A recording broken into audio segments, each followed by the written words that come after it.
might be the perfect time. Yeah, to have a taste of my own advice. From places I've never been, in colors I've never seen. From places I've never been, in colors I've never seen. Colors that I've never seen.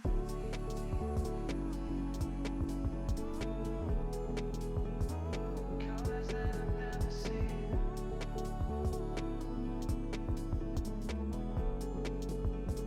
Colors that I've never seen.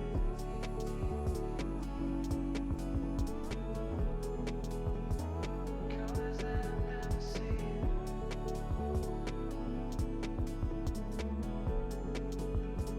Colors that I've never seen. Is this what I was hoping for? Was hoping for. Was hoping for. To live by my uncertainty principles. Principles. 'Cause I think it might be the perfect time. Perfect time. Perfect time. Yeah, to let my head and my heart decide. My heart decide. My heart decide. From places I've never been, in colors I've never seen. From places I've never been, in colors I've never seen. Colors that I've never seen.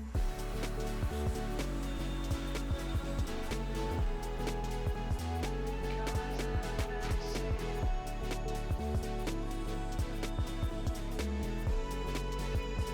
Colors that I've never seen.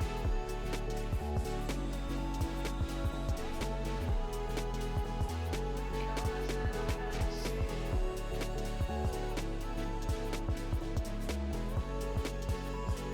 Colors that I've never seen. I have found myself today through hopeful eyes and bright days. Losing thoughts, they fill my brain. 'Cause I have found myself today. I have found myself today through hopeful eyes and brighter days. Lucid thoughts, they fill my brain. 'Cause I have found myself in colors that I've never seen.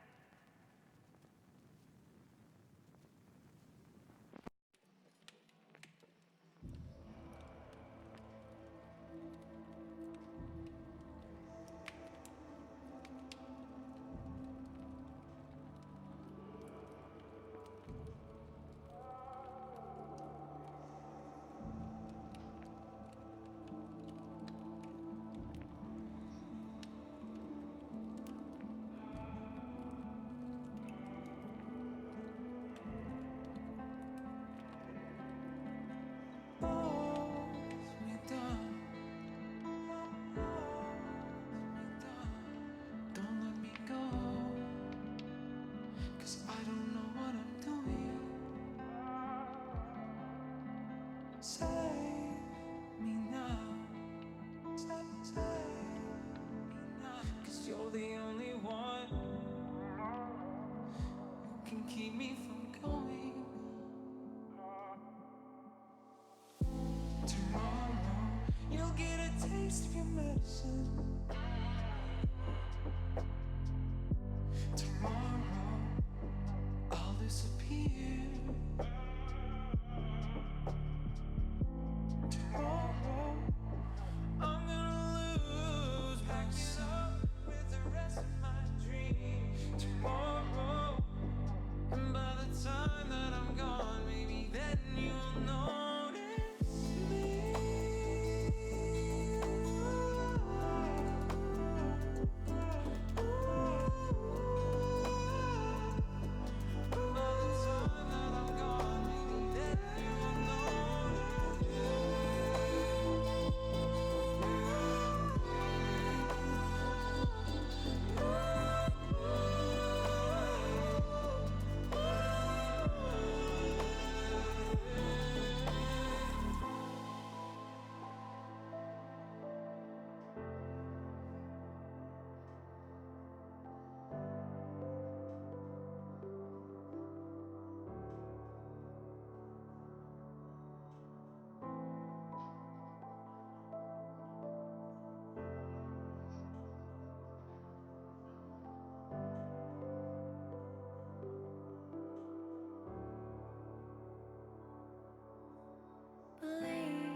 Please don't go, 'cause without you I'm drifting. Give me time, I need some more. Our story's only beginning. Tomorrow you'll get a taste of your medicine. Tomorrow I'll disappear.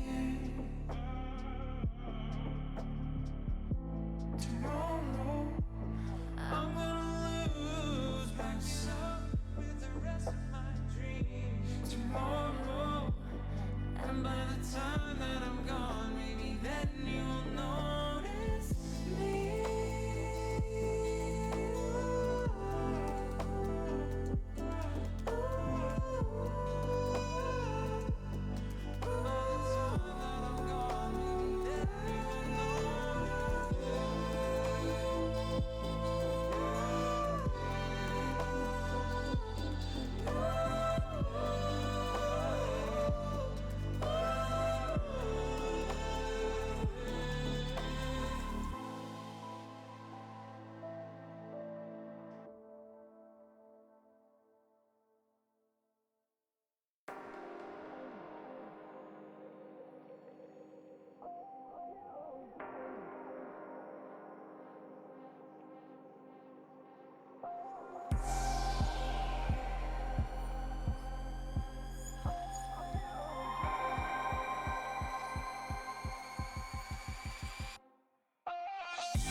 What's up, all you wonderful people?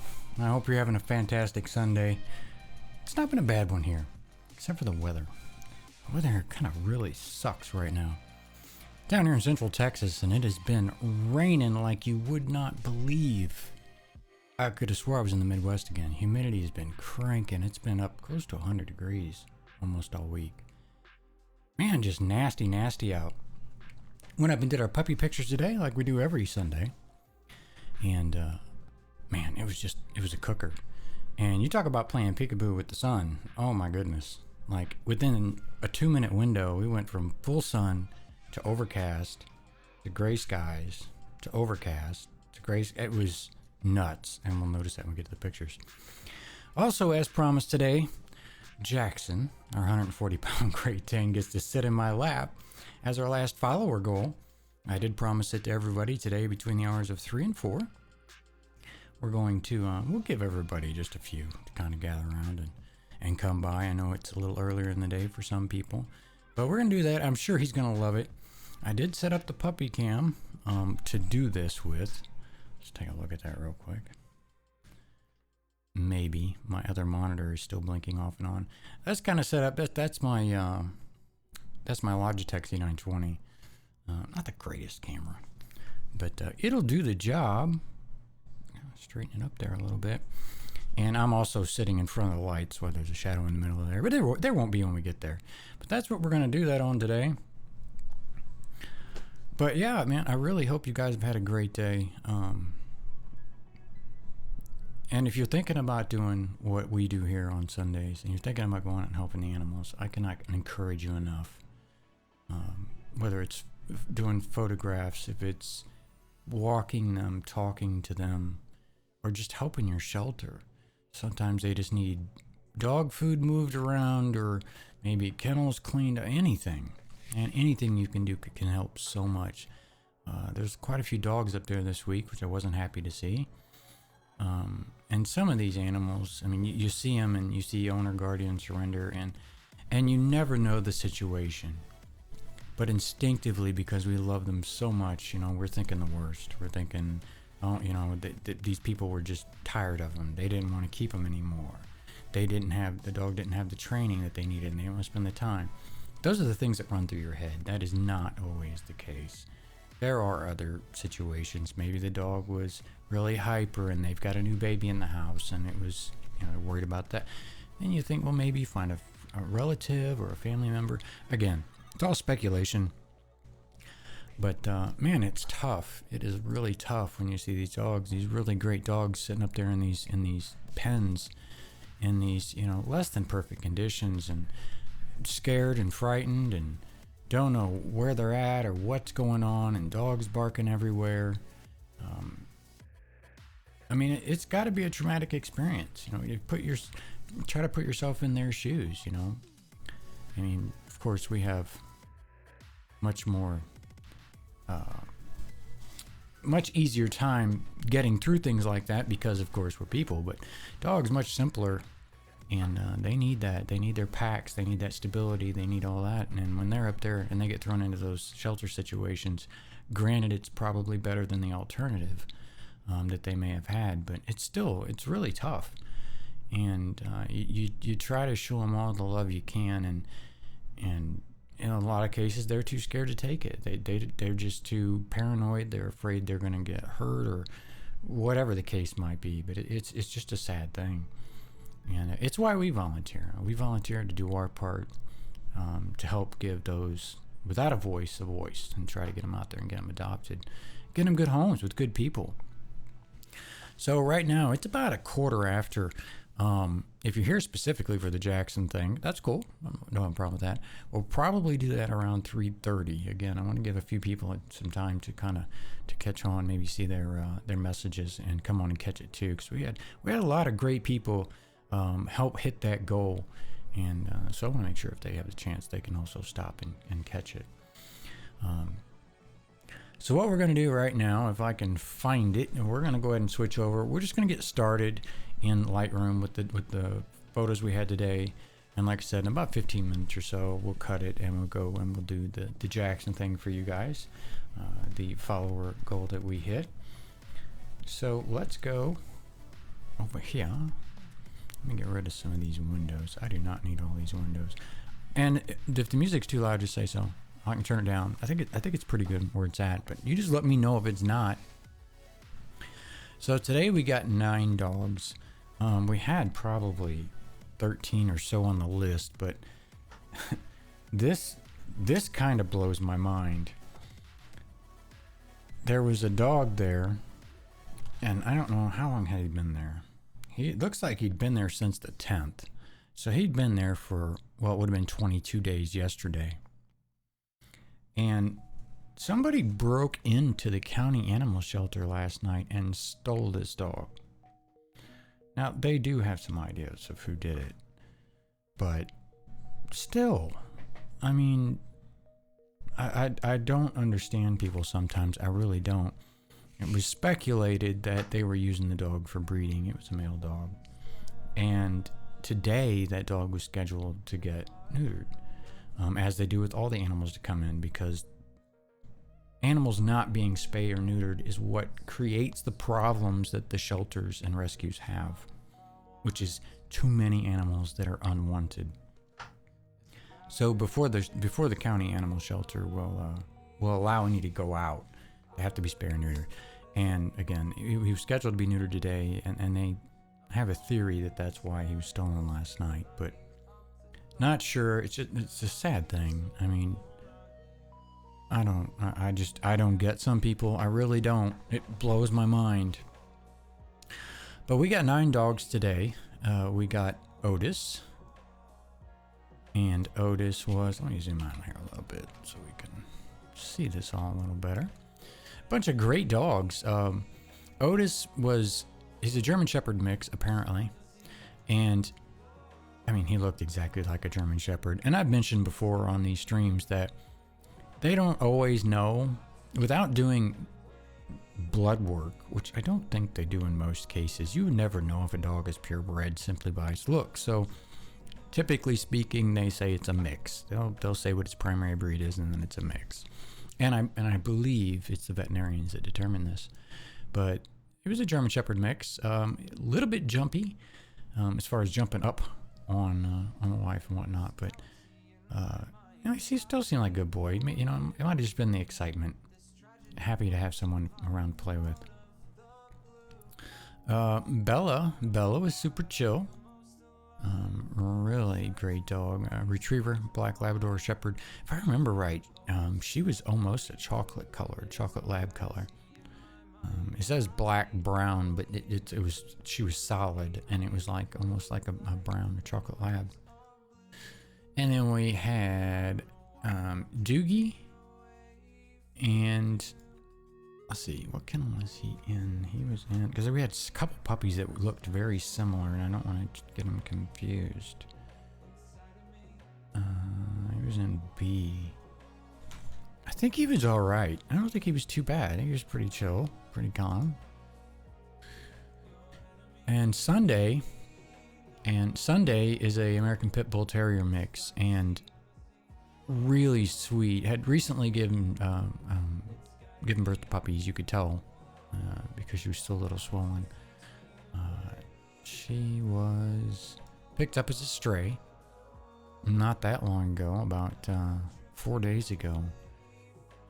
And who knows, maybe she, had the puppies out in the wild. I'm not sure. I didn't ask where the puppies were. I find most of the time, if you're a person like myself, who has a very strong passion for animals, there's some things, don't ask if you don't want to know, basically is what it boils down to. And that may sound a bit terrible, but we've been around them enough to know that whatever the answer is, it's nothing you can do anything about. So if you don't want to know it, you probably better not ask it. So we didn't ask, but you could tell she had puppies recently. And there was a lot of puppies up there too, in the other kennels, and maybe they were hers. I don't know. They weren't with her if that was the case. And then we have Bobby. Bobby was a great looking dog and super well behaved, housebroken, really sweet. He was on a 3-day hold as of the 8th. So he had been released from his 3-day hold. He was picked up as a stray. And I would have a hard time believing, since we had handled him and been with him, that he was a stray. He had to have gotten out somewhere, but apparently no one has went and claimed him yet. Scarlet, young puppy, did not care for the leash much, but was okay behaved for being in a kennel and being a little scared and a little weary. She was in a kennel with another puppy we'll show here in a minute, I think. Yeah, pretty sure she was. Black-mouthed cur mix. She had a very unique kind of coat color, and we'll see that here shortly. And then we have Peanut. Peanut, let's see, was it Peanut and... Yeah, it was Peanut. And where's Jax? We're getting to that in about, 10 minutes or so. We're going to give some people some time to show up. There's quite a few people who've been waiting on that particular event, so I'm going to make sure they show up. So we got Scarlet and Peanut. They were both in the same kennel. Big Rick, what's up, buddy? Glad to see you. Glad to have you back. Watched your music stream last night. That was a lot of fun. Thanks for sharing that. It takes some kahunas to do that live like that, so I appreciate that.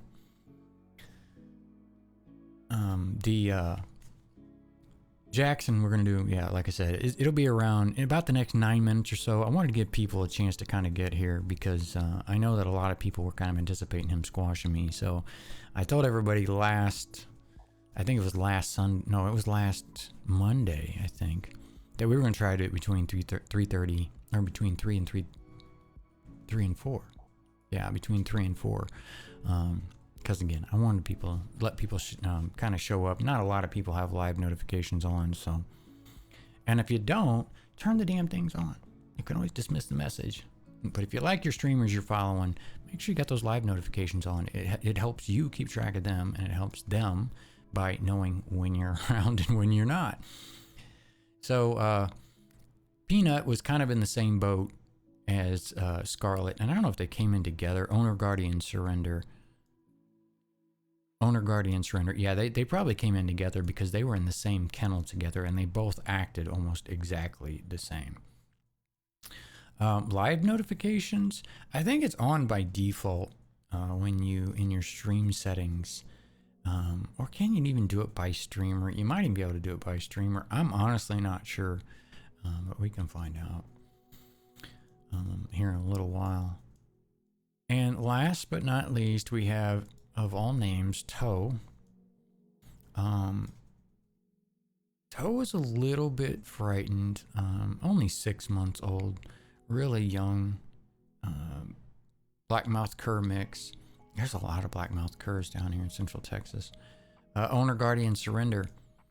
Now he was in a kennel with another dog that looked like a what's that breed? I can't remember now. It's black. They're black and they got like the brown eyebrows. I can't remember the name of the breed now. Wow, that's terrible. I don't know. It might come to me, but they were in a kennel with another young dog like themselves. It was all black with the brown eyebrows, and I'm at a loss for the breed. I went ahead and went through and put these all into stacks for us, just to save some time. And a couple of these kennel card shots, I actually had to go and edit. A lot of times when I'm indoors, I get a flash reflect off the card, and in some cases it is so bright I can't read half the information. And I took a bunch of pictures of these cards trying to get a good light on it, and because that light was so reflective I couldn't do it, so I had to do it low light and adjust them afterwards. So I just went ahead and kind of cleared all that up. So here, let's just back up. I'm going to crop this one down. We're in develop module. We're going to crop this down as always in our 1x1 because that is what they require. And like I said, he was a pretty good boy. He was a little excited, a little jumpy. He wanted to jump up quite a bit.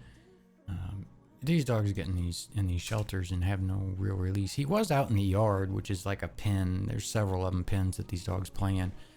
That he was out in, but he was out in there by himself, and typically the shelter will try to find another dog that that plays well with that dog, and they'll let them play together, and it helps get rid of that energy and frustration. But he was out by himself. They probably just hadn't found him a playmate yet. And then we need 3 photographs from this, and he's got a really cool looking tongue too. See it? He's got a lot of black on it. We want a face shot, a body shot, and some kind of personality shot, or just a really nice shot. We did end up taking his picture in the inside of the yard because he was kind of a puller, and we didn't want him, yanking around and hurting himself or hurting the wife or somebody like that. So we just left him inside the play yard. When I put him on a leash again, as I mentioned before, the same reasons. It's not that, again, we're in a play yard. It's not that they can go anywhere. It's just to kind of keep him in a particular area, so we can kind of try to get the shots that we need.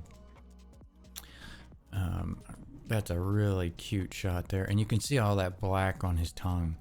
And we are streaming at 1080 today as well. I was crossing my fingers, and we did get transcoding, so if it's too much for you, feel free to downgrade that. But 1080 is what we're running. But yeah, he's got these really unique black spots on his tongue, which I thought was really unique.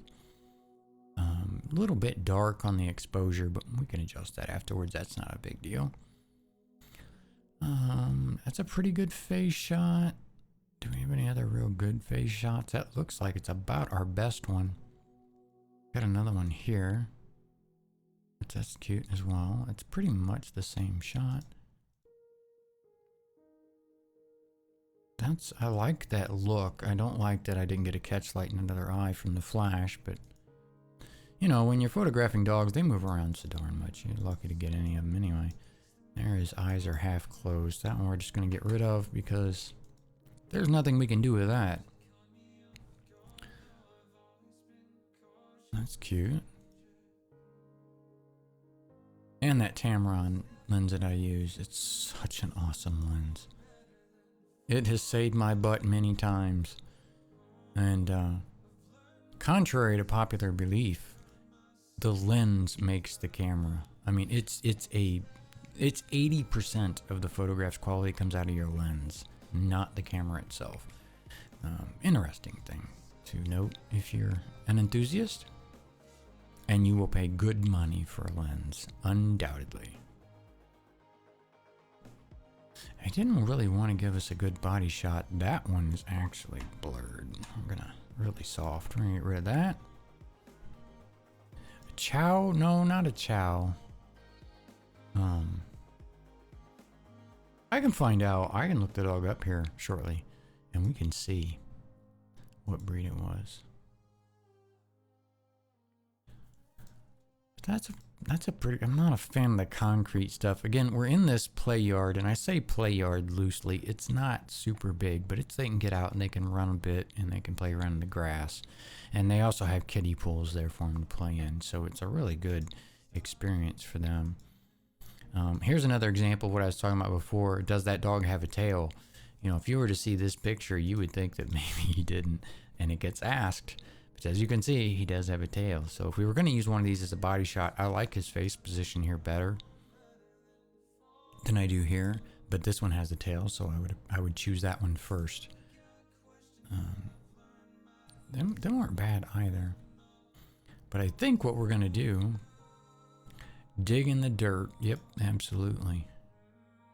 They love doing that. Well, some of them, not all of them. I don't know if German Shepherds are really diggers so much. I guess they can be. You can train them as well. They're really good scent dogs, as we all know. Well, let's pick something to start with here. I need to get my lens corrections on there. So I'm going to do that. And that removes the barrel distortion from the picture, which is the distortion that you get just from shooting through a lens. It has a tendency to kind of warp the picture a little bit, and applying the lens corrections kind of straightens it back out. German Shepherd's best shed. Yeah, they do shed. Well, outside of hairless, every dog sheds to some degree. We have Cage, who is our lab German Shepherd, not lab German Shepherd mix. Yeah, he is too, lab German Shepherd mix. He has 3 coats of fur. And you talk about a shudder. Holy cow. But never run out of chew toys, right? Right? Yeah, I like German Shepherds. I really do. They're really, really loyal dogs. We're going to put this on daylight. And I think that's really all I need. I'll auto that out. And it did blast it a little bit. I don't want the temperature on that. I want the exposure. It's a little bit much. And as always, I repeat this because, you know, this is a fairly new stream, and maybe some of you haven't been here before, but our goal with these photos is to, they all get down-resed, very low resolution, and they just go out on the internet and on their on the shelter site, and to help them get adopted. Mine could peel a Kong ball in under a minute of receiving it. Wow. The black ones, yeah. The black ones, Jackson does the same thing. He's got the bottom chewed off the one he has. He's a very, very strong chewer. And they get that way. And it's hard. It's hard to find toys for them that they won't absolutely destroy, that will actually last them a while. You just gotta find it. Like, we have a Nylabone, I think, that the dog's been working on for a bit. So that's been helpful. That keeps them occupied for a little while anyway, until they get to arguing over it. Undestructible-ish. Maybe those are better than the green tennis ball looking ones. A tennis ball looking Kong? I haven't seen those. But the way I understand it, there may be 3 colors, but there's only 2 colors of Kong I know of, and that's red and black. And red is the softer of the 2. That I know. The black is meant for the really hard chewers. But I don't think Cage and Gracie really mess with that Kong. I mean, they have their own, but I don't really see them chew much. Gracie will. Cage randomly, if something new comes in the house, he'll chew on it for a while. That's super blurry. We don't need that. But Jackson, he just loves his toys. Basically, just looks like larger tennis balls. Gotcha. I could never give Jackson a tennis ball. He would eat it, literally eat it and swallow it. He just, I say that, I'm 90% certain he would, and that would be very bad for him. It's bad enough trying to keep him on everything. That's not going to be any good. Still really like that shot. I think I'm going to go, I don't really like the background there, but I didn't copy those lens corrections from this either. Develop settings, copy settings,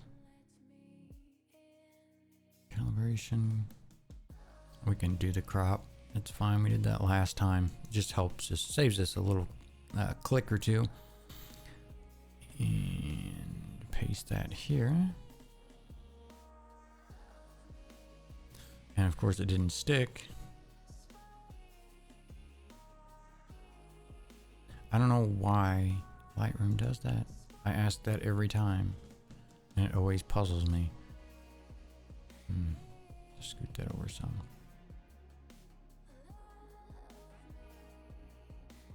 Okay, just protects it from everyone else getting it. Yeah, pretty much. Look under Kong Air Dog. Apparently they don't brand them as normal Kong. Gotcha. Yeah, don't worry about it. I'm the world's worst typer, so don't worry about that. But yeah, I hadn't heard of those either.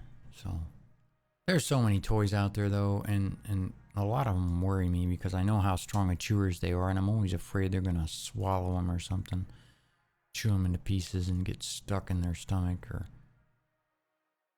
something of that effect. Man, this lighting is horrific. And of course, there's a dryer buzzer. Sundays around here are dryer or wash days, so I know that happens every Sunday stream, but Gotta do what you gotta do, right? Gotta wash them clothes. I'll pull those eyes up a little bit in post, but that'll work.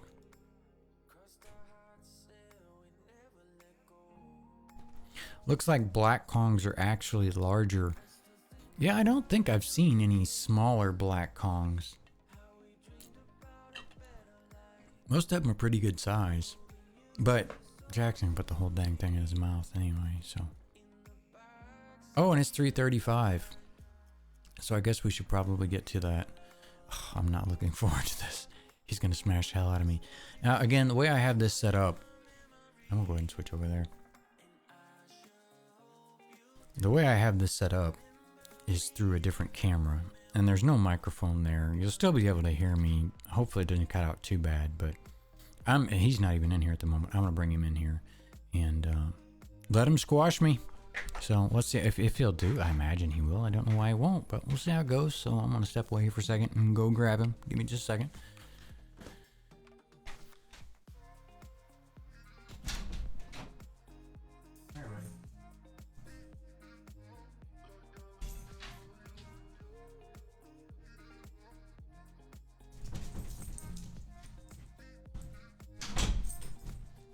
Wait a minute. Ugh. So, if you haven't met Jackson before, come here, buddy. Back over here. I don't know what mom's doing either, being silly. Again, he's a 140-pound Great Dane. If he stands on his hind legs, he's pretty much as tall as I am, and I'm almost 6 foot tall. You ready to do this? Is he ready to do this? I don't know. He's kind of wound up about mom at the moment. We're gonna see if we can get him to do it or not, and we'll see how it goes. I know you're here, Rick. You got to clip this for me for the people that won't be here or that aren't here now. I'm going to check it out later, but let's see how it goes. I'm taking my headphones off so I'll be able to hear anything.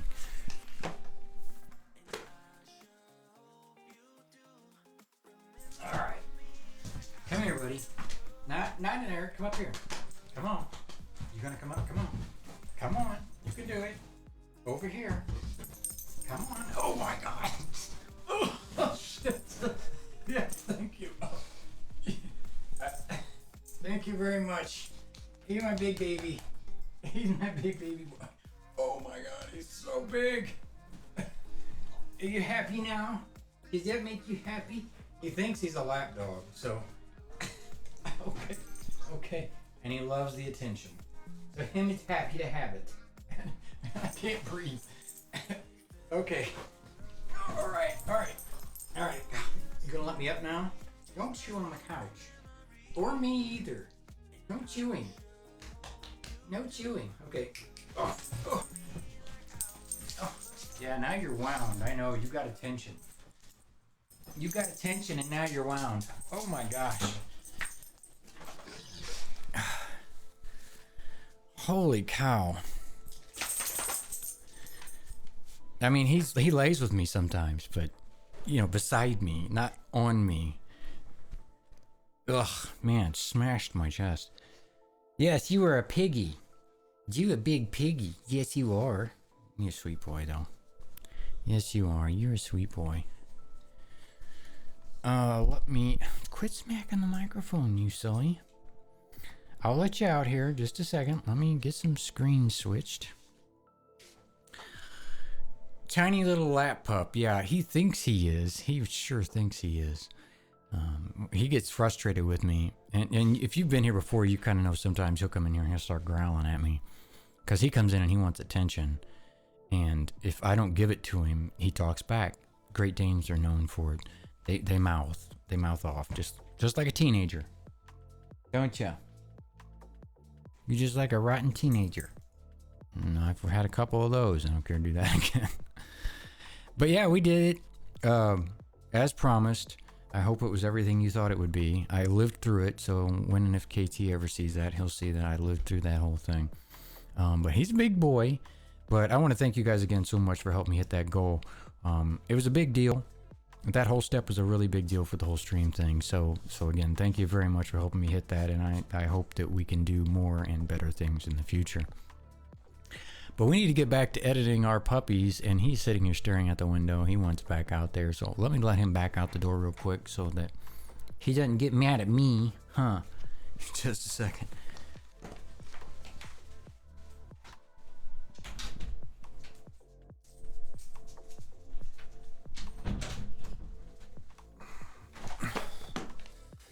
I figured he'd jump right up there. He usually will. He was a little reluctant to, probably because he's usually told no, because obviously he's just way too big for that. But yeah, once he knew it was okay, it was game over. He was all about it then. Why is that camera in such a weird place? Did I smack it or bump it or what? I don't know. Hopefully it's not too, I mean, at least you can't see my ugly face that well. But yeah, that's our Jackson. He's one of our rescues, if you haven't been here before. Jackson, our 140-pound Great Dane, we rescued him. We have Gracie. She's about 80 pounds, I think. Right around 80 pounds. She's almost half his size. She's beautiful. She's a black mouth cur Great Dane mix. And I've really only got her video picture on that C920 that I just did Jackson on. It doesn't have very good color or anything. One of these days, when I get my second camera for streaming, I will use one of the good ones and you'll get to see her. She is absolutely stunning, stunningly beautiful. And then we have Cage, who is our lab German Shepherd mix, and he's about 15 years old. So he's a little grumpy and crabby, but he's also very beautiful. He's he's not heavy. He's super furry. He's got a lot of hair on him. And I don't know, I guess it's the German Shepherd in him. I don't know, but it makes a mess. But we'll show him sometime. He's been here once or twice. All right, well, let's get back to what we were doing here. So we had our face shot. We did copy those settings. We did paste it over here and got our body shot. I don't like the background for this. Again, we had to take a picture of him in the play area, so it kind of ended up being what it is. And then we need some kind of which one was it? Wasn't it that one? I really liked the pose on that. I'm not a huge fan of the background, but what do? You got what you got. These, you can't really see his tail. I mean, you can't really see his tail here, but it's cut off enough. I don't think you feel it's missing either. Let's see what we can pull out of this. Hey, settings. Auto. Man, I'm still winded. He just laid right on my chest. He is such a big boy. But yeah, he thinks he's a lap dog and he just loves to cuddle. Wife took him yesterday out, ran some errands with him, went to get dog food and stopped by a couple of other places, and he just hammed it up, she said. Ate it all up. People were giving him treats and everything, just loving it. Which down here in Central Texas, I've noticed a lot of people take their dogs everywhere with them. Why isn't that? Shadows. So that's really a popular thing to do around here, is kind of take your dogs out with you wherever you go. I don't know of any place that directly says no dogs allowed on the door. I can't think of anything. Or anything, any place. Because I think that people would get a bit mad about that.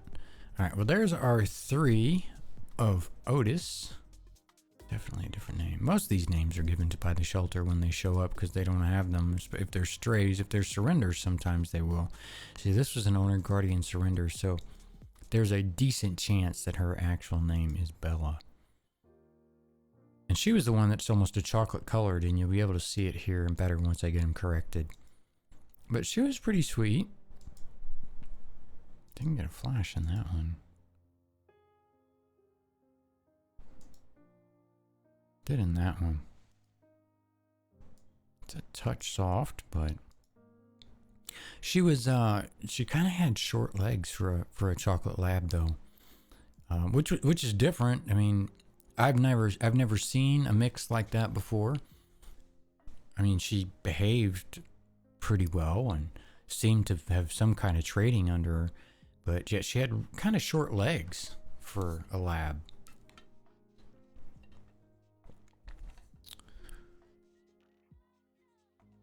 And see if we got any better face shots. Oh, eyes closed on that one. Yeah, I did catch her doing that. She's seen, it's probably a cat. I think she's seen a cat across the way. Because they have some feral cats out there at the shelter. And I think she's seen one and was like, what? Super sharp on that one. I like that. I'll probably take that one for our personality shot. I like the head angle here better. Just because it creates some dynamic to it.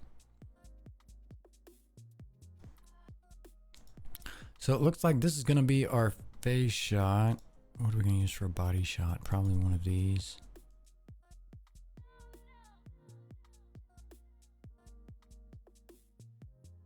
Probably this one. So let's do... Don't need that one. And each one of these pictures is about 50 megs on disk because they're raw. So I don't generally keep... I won't keep anything that I know I'll never use like that. Our eyes are closed. I'll never use it. So no sense in it eating space. And I have thousands of pictures on my drive. So one or two here and there saves a lot of disk space. I like that one. There's no flash in it. It's natural though. It's pretty nice. All right. Well, let's see if we can get a face shot out of this one. Also, if you're interested, I did finally get a merch store set up with a couple items in it. I'm not done with it. I just kind of threw it together because actually it was fairly simple to put together. Links down below in the panels if you're curious about checking a few of the things out. Some of them are really neat looking. I plan on ordering a few myself. Not the cheapest thing around, that's for sure. But from what I understand, everything in there is like hand sewn. So it's supposed to be really nice.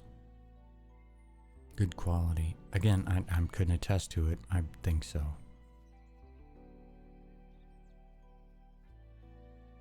There we go. That's not bad.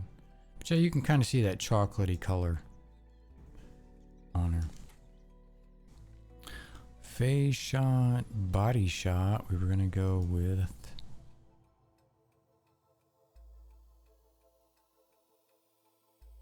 Then go with that one.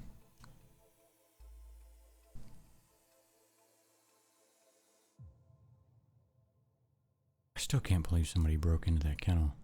Into the county kennel and stole a dog.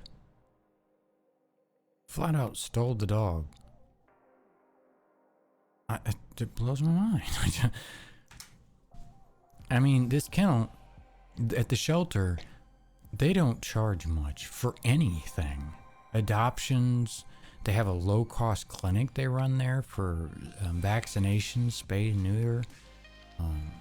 That they, it barely pays for itself to run it. And people like that come in and steal animals. I don't understand. That's pretty nice. Let's stay with that. And then we were going to go with this one. That's a really good shot. I like that a lot. Paste this on here.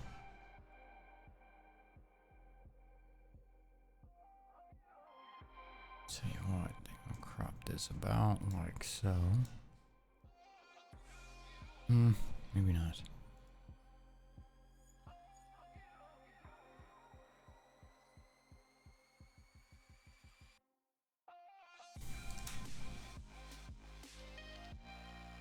I think that works.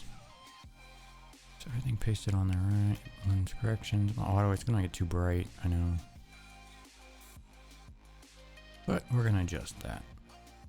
Not that dark. I need to turn the DPI on the mouse down. I don't know why I guess it's application specific or something, because it seems to reset itself every time I open this.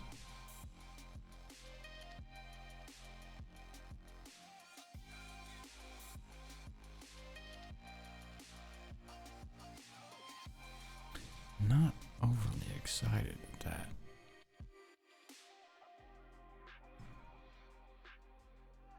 At all. I'm resetting everything. I don't really like where it went. So we're going to reset this and we're going to do it on our own.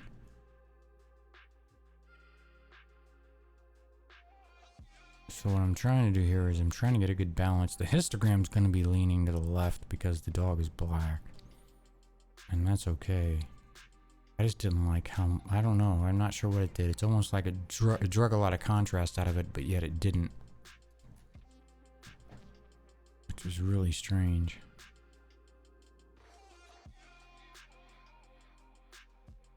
Pull some of those highlights out. I don't want too much of the shadows out. I actually like them enhanced. I think everything looks a little better.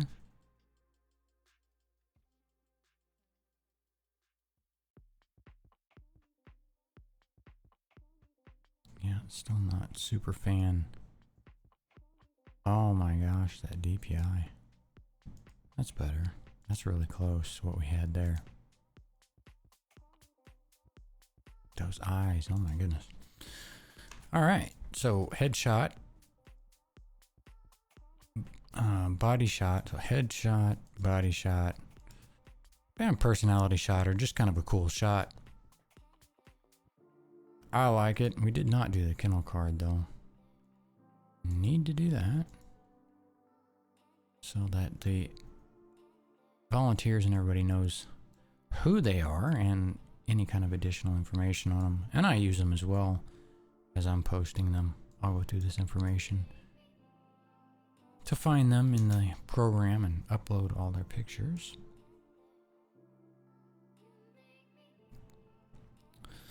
And this was Doogie. Every time I hear that, I think of Doogie Howser. How many people here remember that show?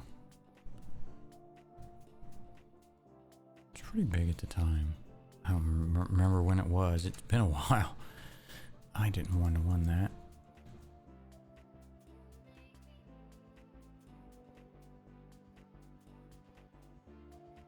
There we go.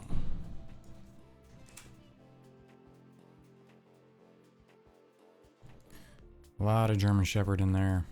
Man, that one's soft. That one's right on. He was a bit of a mover, so it was a little tough. That'll probably be the face shot there. That thing, that nailed focus on that. Yep. And I'm sitting a good almost 20 feet away from him too. So I say that lens is so impressive.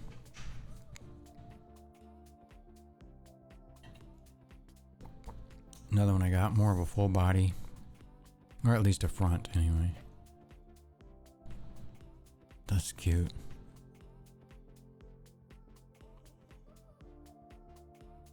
I hate taking pictures down here because that air conditioning unit, that one I might be able to pull a crop out of though. I think so. So I'm going to use this as the face shot.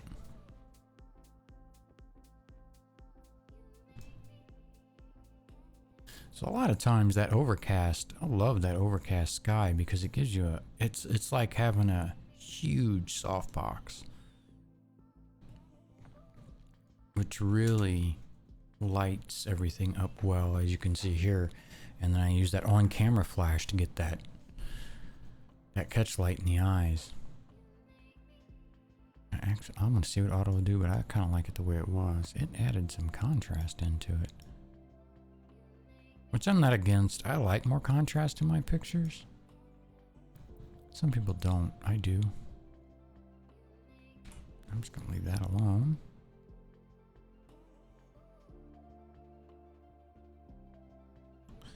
So that one, or that one, got flash here. We didn't here. So I think we're going to try this one.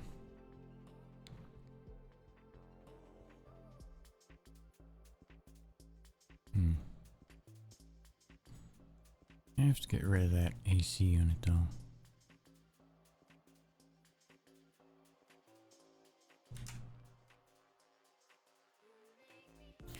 Holy cow, that's way too much contrast. What did it do here? Drop my blacks down.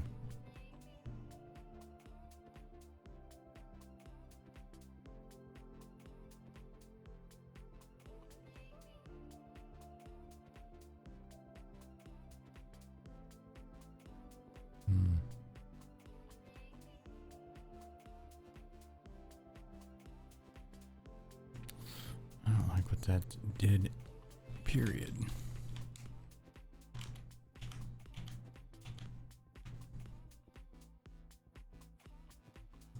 Turn the exposure up a little bit, turn the highlights down a little bit, turn the blacks up just a hair. I think I'm pretty good with that.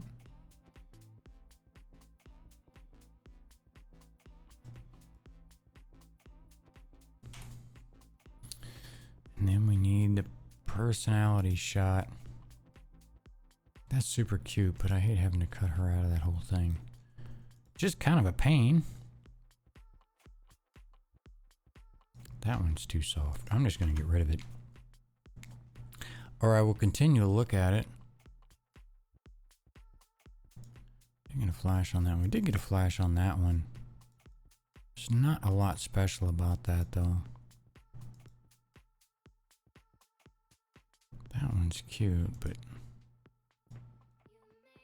it's pretty much all we have to work with though, so I'll just go with this one. Develop, paste, settings. Where you at? There you are.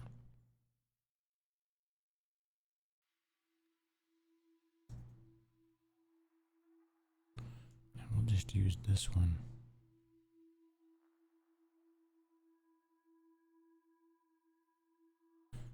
Too much negative on top.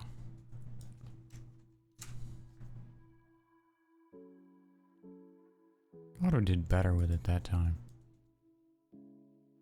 Really cute puppy though. It was a doll. Absolute doll. So we've got our head shot, we've got our body shot, and we have our kind of whatever shot. We try for personality, but some dogs aren't real great at it. Some of them are scared to death of the camera. Some of them are scared to death of everything. Some of them are too wound up and they don't stop moving.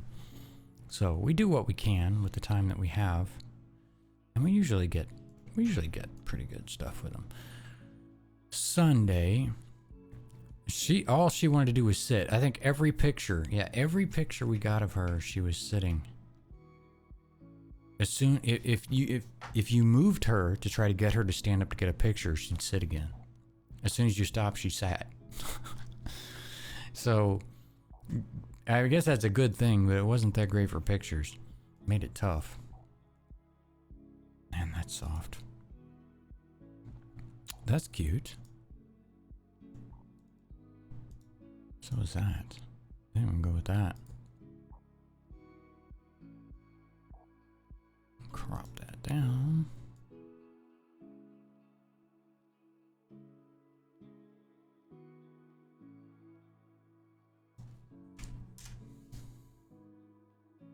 And we're still going to go into Photoshop and we're going to get rid of all these leashes. And we'll brighten up their eyes a little bit. What a cutie.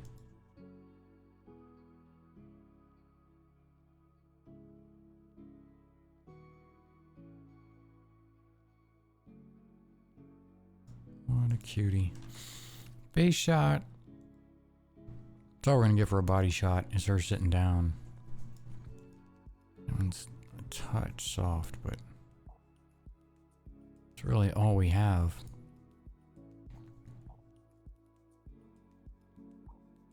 When I first started doing all these pictures of these dogs, you know, I would spend a substantial amount of time trying to get everything just right. And you quickly learn that you benefit more animals by doing it effectively than you do perfectly. So, you know, it's not that we're giving them bad pictures, and I'm just trimming her. I'm gonna have to trim her tail out of it. It's not that you're giving them bad pictures by any means. You're just being less particular about pose, or maybe they're going to be a little bit soft. Man, that's kind of wonky. That's better.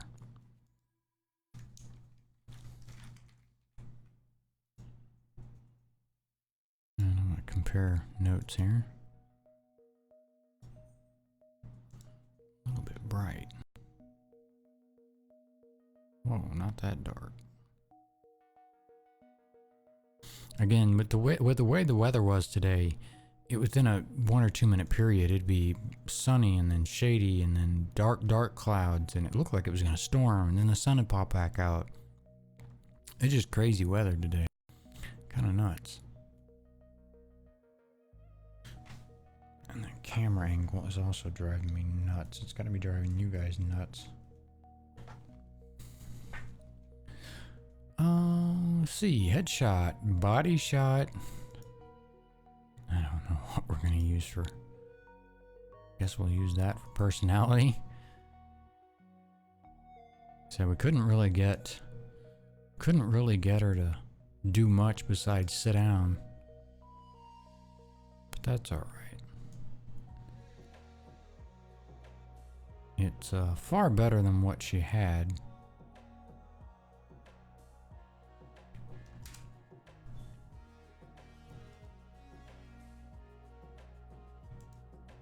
No, that's all right. Yeah, this is what she had. This is her picture. If you went there now at the website. And then she'll have these. So, not award winning, but really nice nonetheless. And we didn't crop her kennel card. So we need to do that.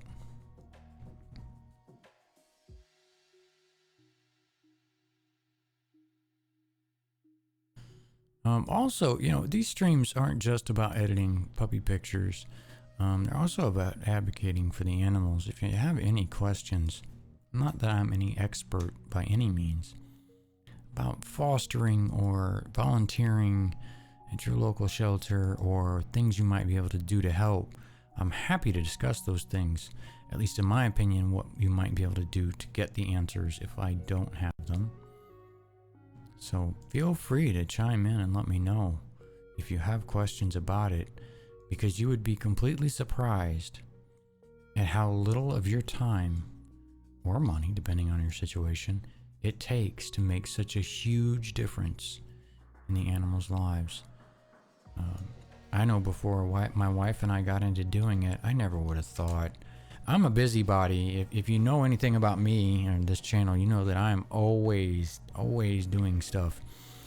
And you know, when we got into doing this, I was a bit afraid that I was not going to have the time. And you know, I'm the kind of person, I don't like making a commitment of something I can't do. You know, I'm a guy of my word. If I say I'm going to do it, I'll do my damnedest to do it. And we wanted to do it. We wanted to get more involved with the community. We wanted to give back because we do okay. And we elected to get into this, and best thing we've ever done. It's such an awesome thing. And you know, that doesn't mean sometimes you have to take a break from it or something. Life happens.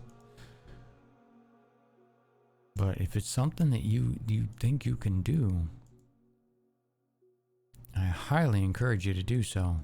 And it doesn't have to be dogs. It can be cats. It can be, you know, whatever, horses, whatever your thing is. If it's something you don't do, it's kind of a goofy look, but it's really the best face shot we get. We got a couple of pictures of him, and then he didn't want to look at the camera anymore because of that flash, which happens. So that's why we try to get those first few. I think we're going to go with this one.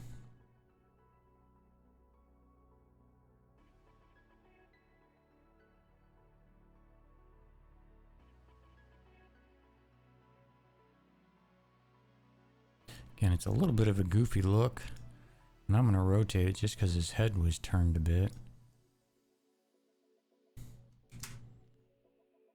Yeah, it's a little bit of a goofy look, but it's really the only one we got where he was looking straight on, so that one autoed okay as well.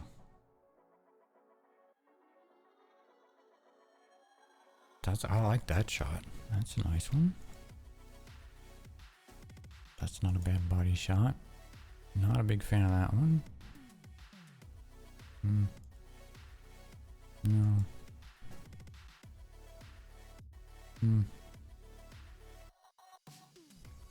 So I think we're gonna go with this for the body shot.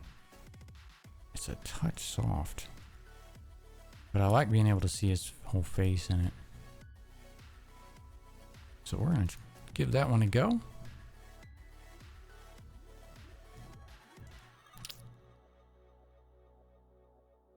Trim that down a little bit.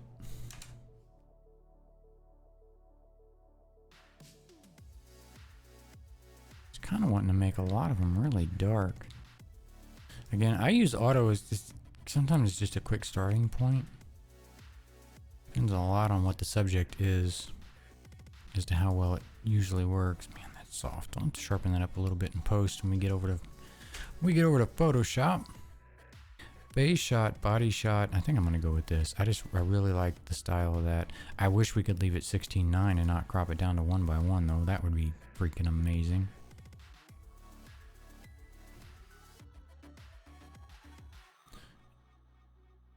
That wasn't too bad of a crop. I don't generally like them looking out of the frame like that, but given the size, I don't think we have a lot of choice. Yeah, and we'll clean all that up a little bit and get rid of the eye boogers and whatnot. Not that you'd probably never see them by the time they got out anyway, to the final low-res version. Face shot, body shot, some kind of fun personality shot or something. 3 more. Moving right along today. We've only been on streaming now for an hour and 10 minutes, and we took some of that time out. Oh, by the way, did you clip that for me, Rick? I don't know if I even have a browser open to find it.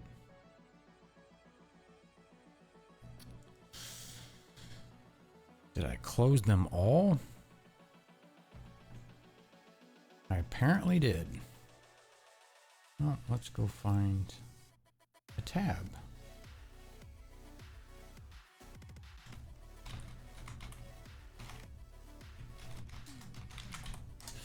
I'm just looking to see if we got a clip of that from earlier.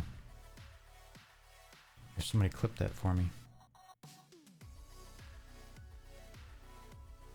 Doesn't look like anybody clipped it for me, so I'm gonna have to go back and I'll have to clip it out myself. But earlier in the stream, it's right around 40 minutes ago, Jackson sat in our lap as our last follower goal. So if you're curious about that, you can go back and check that out. So I'll cut it out and make it a highlight probably at some point. Scarlet.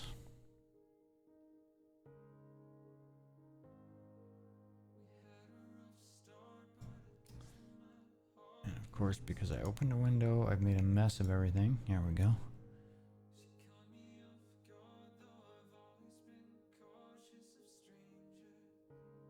She was a little bit jumpy. I like to jump around a bit. I was also a little frightened, so there's that.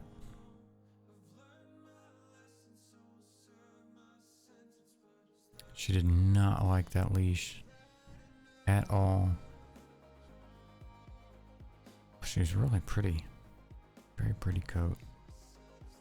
I took a lot of pictures because she wouldn't hardly sit still. Yeah, she may have been sitting, but she more or less sat on her butt and then jumped immediately back up every time. So I was having a heck of a time trying to get some good shots out of it.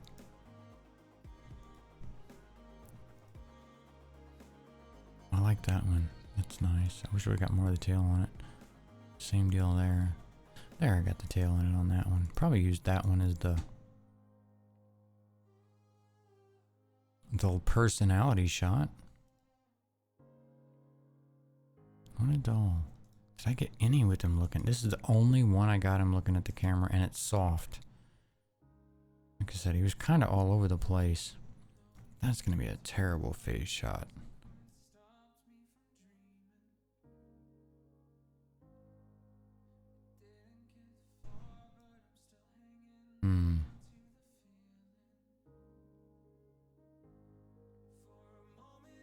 wish I had another choice.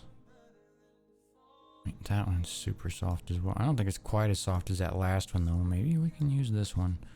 I don't know. We'll try. We'll try and see. I just hate that I have to crop these things down like this. 1 to 1. Because it does not do them any favors. In my opinion.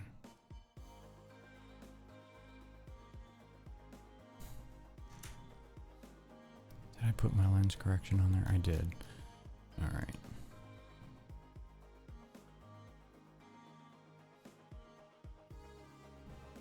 Very pretty coat too. Very unique color. It's like two-tone brown. You can kind of see it there in her. I have to look in his face there. There's 2 different colors of brown. It's very unique looking. Very cool looking.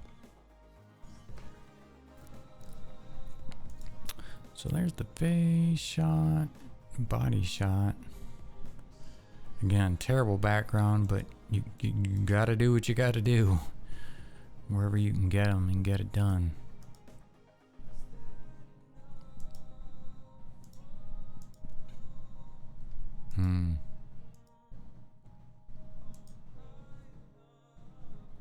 Might try this one.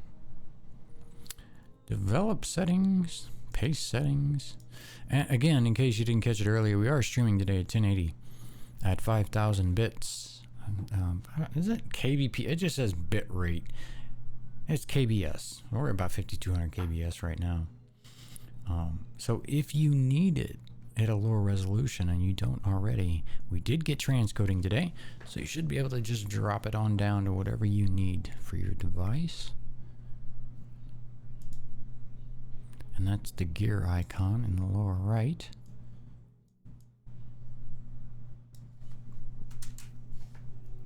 Yeah, I like doing I've learned that I like doing the puppy pictures in 1080 because it really helps when I'm talking about maybe how soft something is or the quality or the contrast, that you guys can see that, because sometimes with the lower resolutions that can be a lot more difficult to pick up on. But it also depends a little bit on what you're viewing it on and all that good stuff. So, holy cow. So touchy. Alright, so we had the face shot, which I don't like. We're going to have to sharpen the crap out of that in a little bit. This body shot with this terrible shed in the background. But we didn't have a lot of choice here. Just kind of where it landed. And I think I'm going to try to nab this, and I may even completely remove that shed once we get over to Photoshop. It's nice and sharp.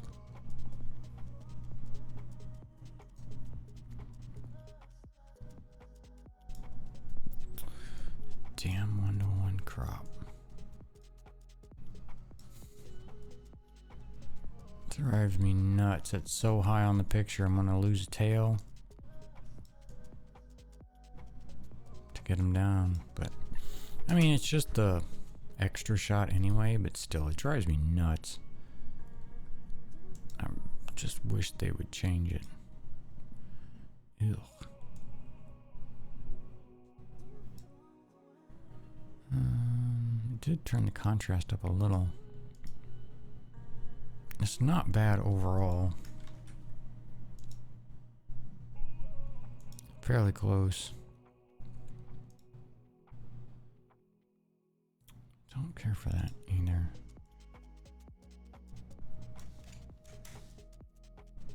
That's at least less distracting. It's so darn soft. But we'll try and fix that here in a bit. 2 more dogs to go.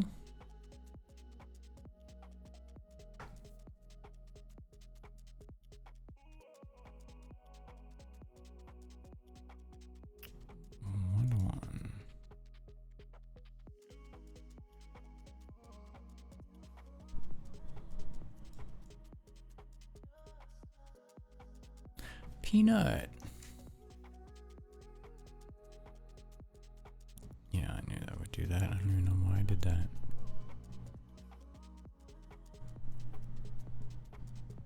This was super dark. Alright, face shot.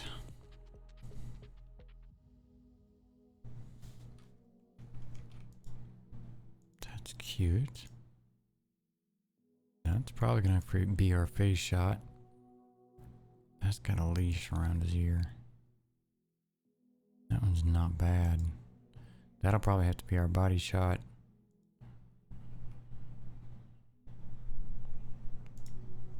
So we'll try this for the face shot.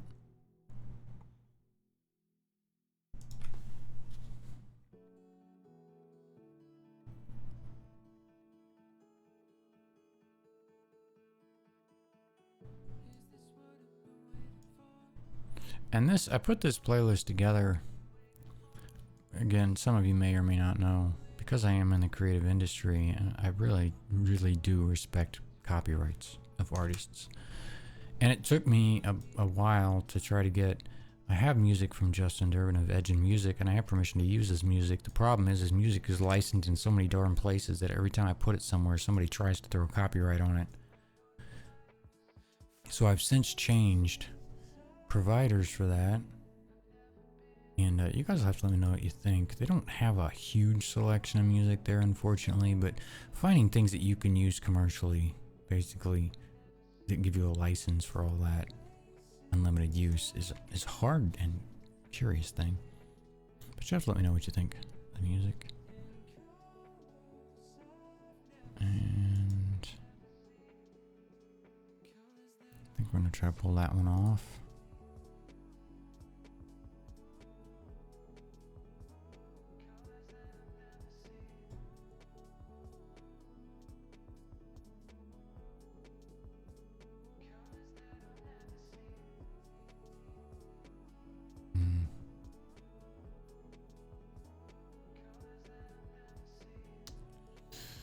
Not the biggest fan of that. What are you doing? Thank you.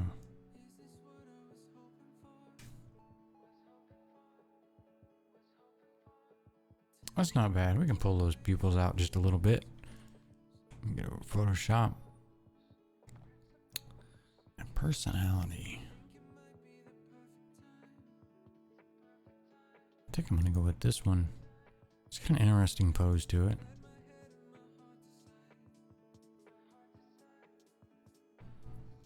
Wow, what did this thing do?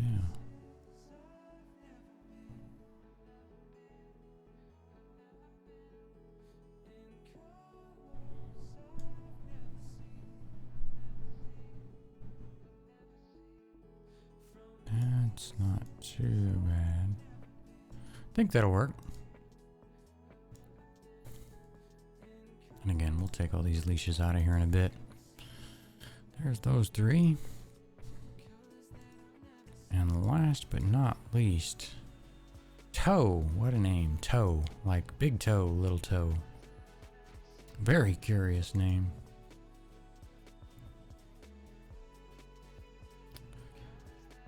I don't know if that was a shelter given name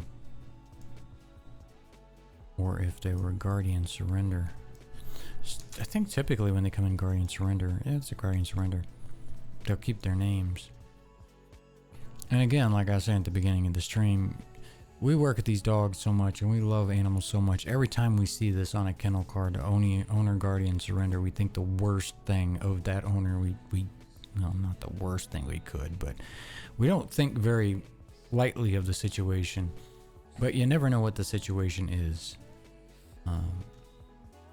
So it doesn't do much good to worry about it. Just do what you can with what you got.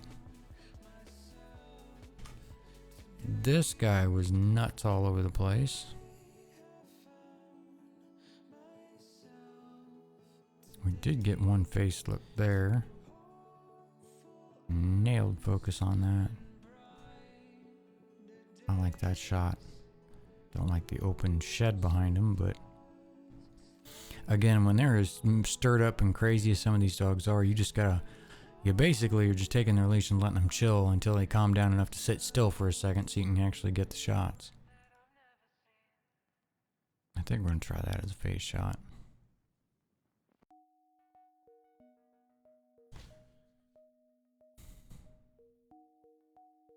drop this down.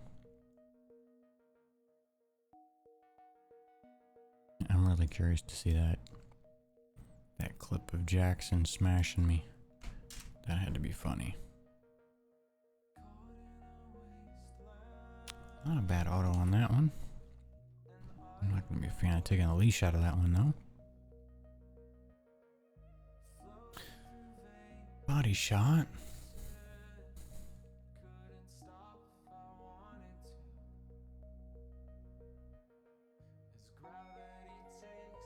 Didn't get the flash on that one. That one's all natural, so. Pushing his mouth closed, mouth open. I think I like the mouth open better. I like his tail better though, the other one. I will try it.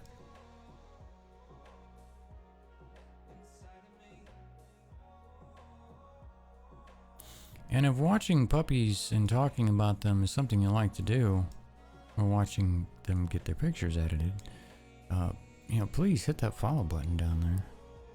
I do this every Sunday. We take pictures and edit them of the beautiful puppies. So come back and see us. When we do it again. And I don't know why that just +4 looks like a lot more than +4 on the contrast. That was not bad. I'm gonna use that.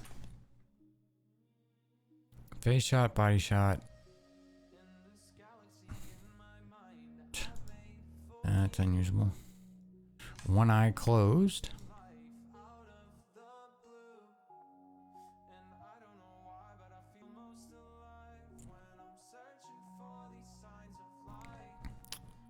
Well, I really don't have much to work with here, so we'll just use this.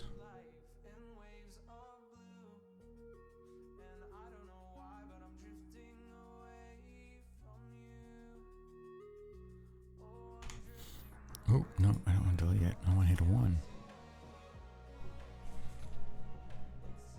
Okay, and that was the last dog there. So the next step now is to edit all these in Photoshop. We're going to go through and we're going to remove all of their leashes and brighten up their eyes a little bit and get them ready for export.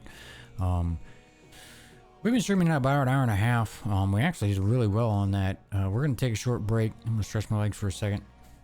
And when we get back, we're going to go through, we're going to go over to Photoshop. We're going to take leashes out, like I was saying. We're going to clean up their eyes a little bit, get rid of the eye boogers and whatnot. But hang out with us, and we'll be right back.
And we're back.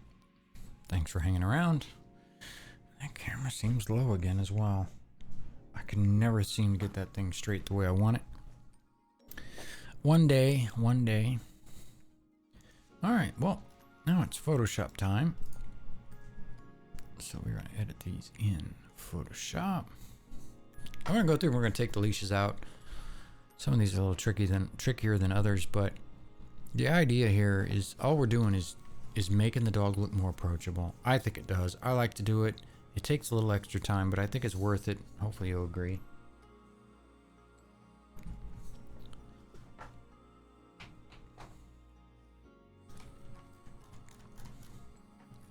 Super sharp. Lighting's okay. Not too bad. I've seen worse, let's put it that way. So we're going to see if spot healing can knock it out. It probably can't. We'll probably have to do it differently, but I always like to try it first because sometimes it amazes me and it's so easy to use. It doesn't take too much time. Look at that. Ba-bam! Beautiful. Like I said, sometimes it'll do amazing and sometimes it'll totally butcher it. But we just clean it up. You know, I will never change a dog to not look like the dog that it is. To me, that doesn't do anybody any favors, including the dog. So we just go in and we clean up a lot of the odd stuff. This is all going out low resolution to the internet and stuff like that. It's nothing going to be in print. So we're not going too crazy on it. We're just getting rid of things like dirt and stuff that will probably not be on them when they get adopted.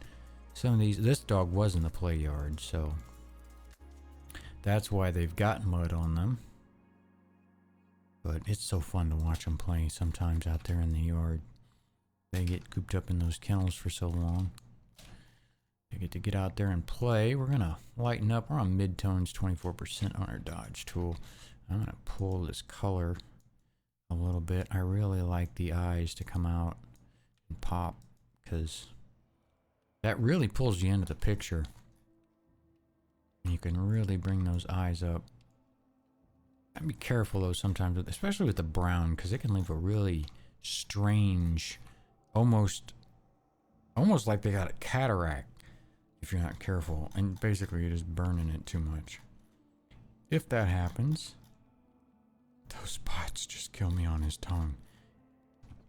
Excuse me, he had such a unique tongue. I'll leave that one. That is not what I intended to do, nor is that. And this is half off the screen. I'm sorry. For me capturing Photoshop, I have to do screen capture. And my desktop rather than the app because of the way that it renders. So I apologize. I think I just edited half off the screen, not thinking about it. So sorry about that.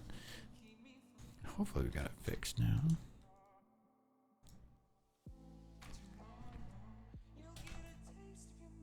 That looks good though. Okay, save that off. Close that. Go back to Lightroom. Getting a little bit choppy on the frames here and there. Undoubtedly from moving back and forth between Photoshop and Lightroom. Next one. So like when I click this, you might get a little bit of a stutter. I don't know, you have to let me know if it does. It probably will randomly. Our CPU usage is so low. I wouldn't think so, but you know, again, get rid of some of these hairs, things that are just distracting. And it doesn't take long. This healing brush is just amazing for stuff like this.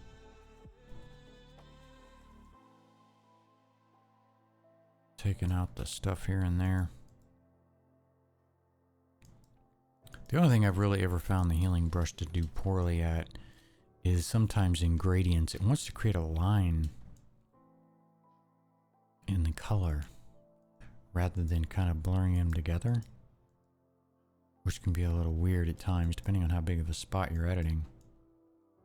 But for what it is, you certainly cannot complain about it for what it does do well.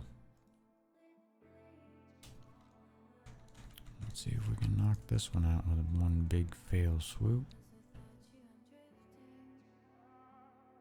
Yeah, not bad. Don't really like what I did on the ear there, but I don't know that we'll be able to fix it either because of that fence.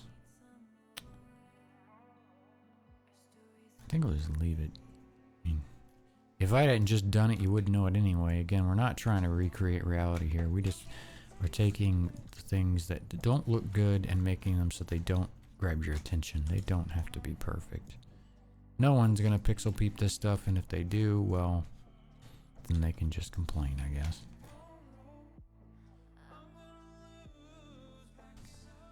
This dog. Love it.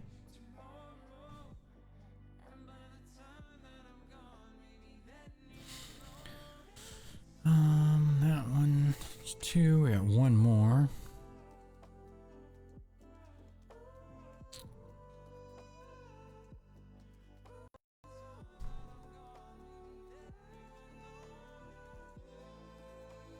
Yeah, it does drop a couple frames when I swap over between Lightroom and Photoshop.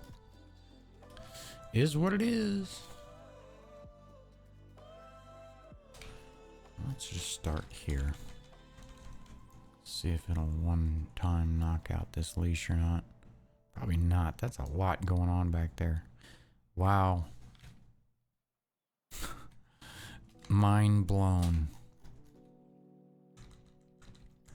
That was a pretty complex background for it to sort out. And sometimes it just goes nuts on the simplest things.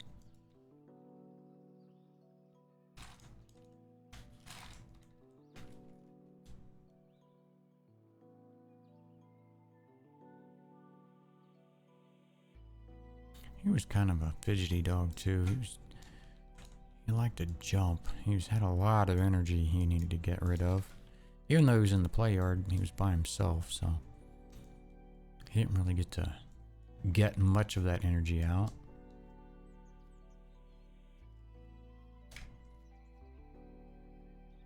And he's got some dirt on him from the play yard, and he apparently needs brushed pretty badly because he's got a lot of wild hairs going on.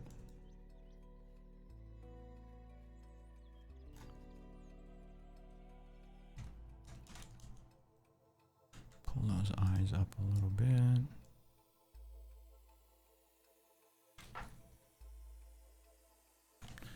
Good.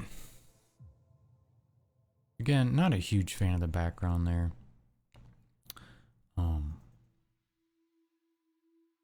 But you have to work with what you have to work with sometimes. Pull it back to the top. Collapse that stack onto the next dog. Bella.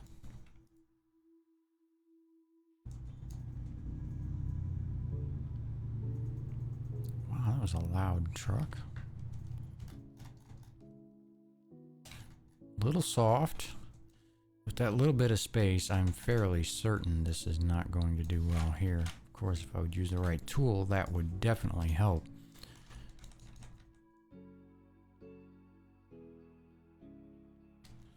Maybe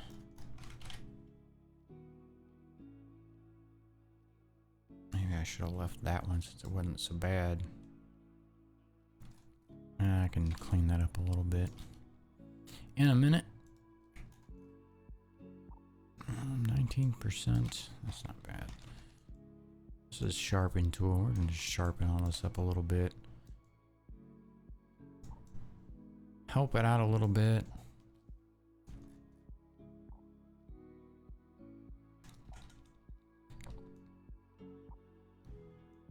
Get rid of these little tears, eye boogers, whatever you want to call them.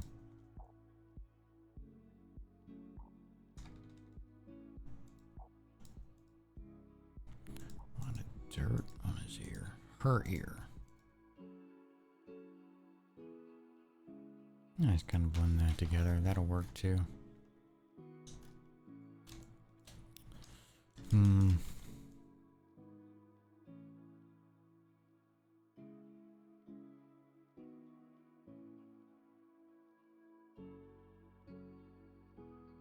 That'll be alright. Thankfully, she's the same color. So it makes it a little bit easier on this tool to sort out the what's what.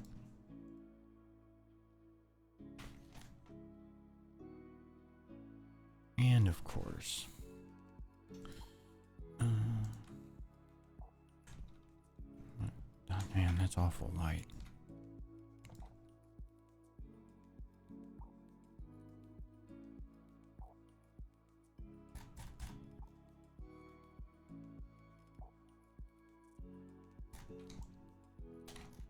That'll work. Lighten those pupils up a bit.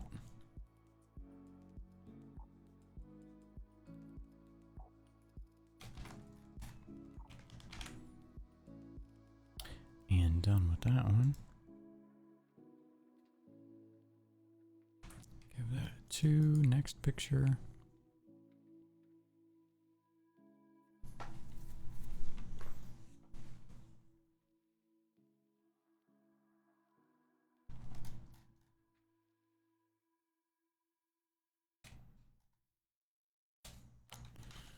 Now, we'll see what happens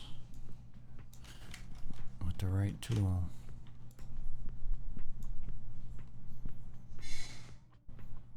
Puppies are being fed, it sounds like.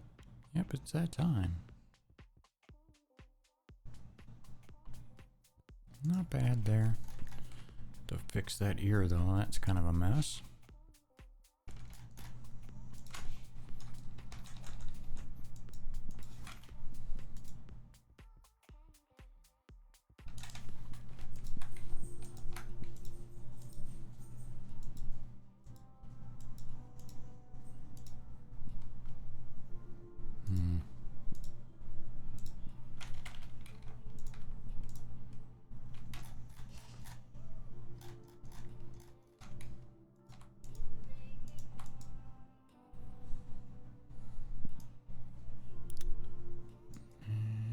Yeah, we can probably do it this way.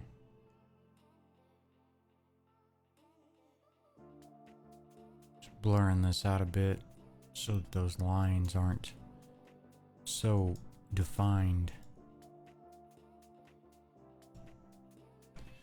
Help sell the edit. There we go.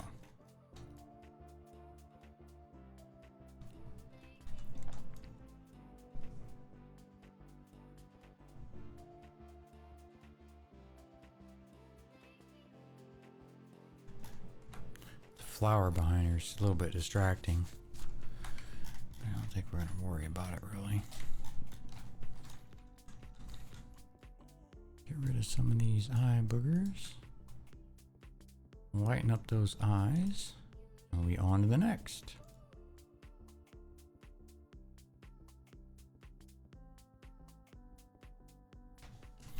Again, I thank you guys for riding along. This is something I have to do regardless of whether or not I stream it. I just figured I'd stream it in case somebody else might be interested in such things. Whether it's doing it or just watching. I hope it helps in some way. I know it helps the puppies. And that's the most important part.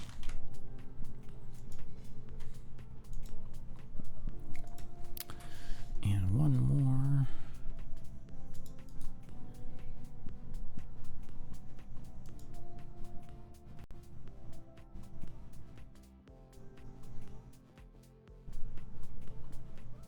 And we lost about 40 frames in that transition.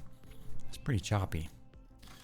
Something to consider moving forward. I don't think I really have anything extra open right now, so I don't know. There's some new Windows update as well, so I don't remember losing that kind of frames before when I switched, but so who knows what it is. Ooh, that one's kind of rough. Give it another shot here. Still not that great, but I think we can get away with it. Because I will take this and we'll just, well, soften it all up a little bit to get rid of that line a little.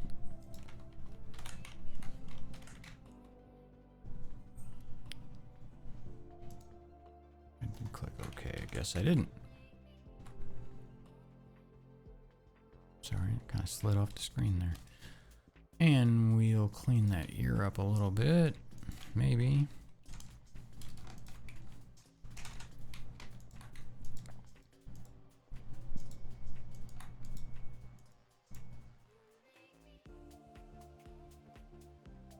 Yeah, it's not bad. Get rid of the rest of this leash.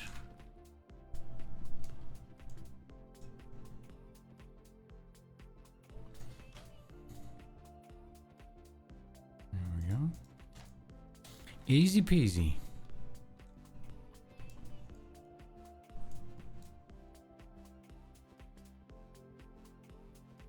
Some of that dirt. And we'll pull the eyes up a little bit.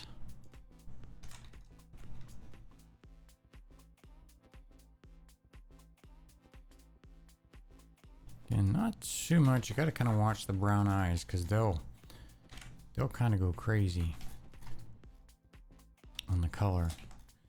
Looks like we got a little bit of red eye on there. Excuse me. Let's see.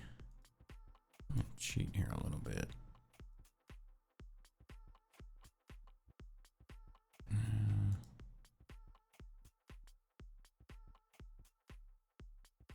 Trying to find a dark I like, and I'm not liking any of those so far.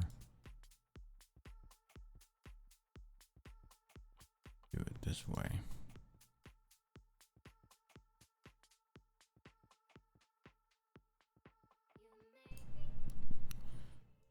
Holy cow, that was huge.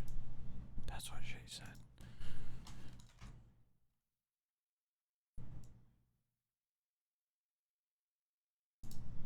And just getting rid of that. For some reason, that red eye got in there. It's actually easier to fix in Lightroom. But I didn't notice it till we got over here, so whatever. Still works. Get that highlight back. There, you'd never know. Again, with this stuff, you're not trying to recreate reality. You just want to make the edit not so obvious. Preferably.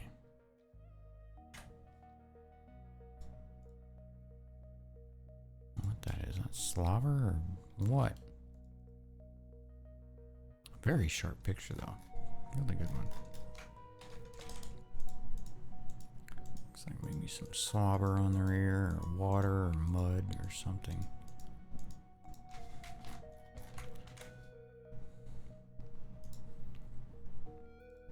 Back over here we go. Number 2. Done with Bella. Put that card back on top.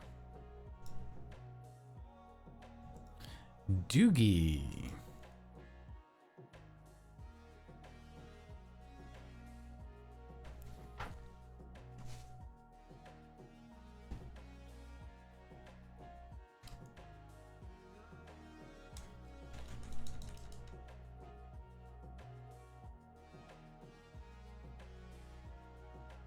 That's brutal. And this was what I was referring to about between two moderately contrasty colors. It does not do super well with it.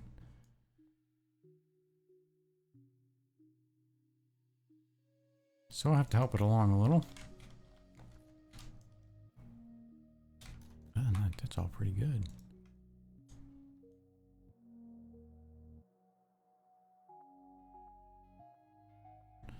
Brighten those eyes up.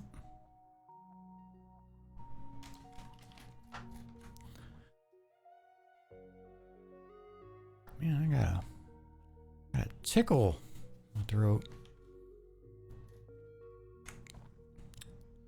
That's pretty good.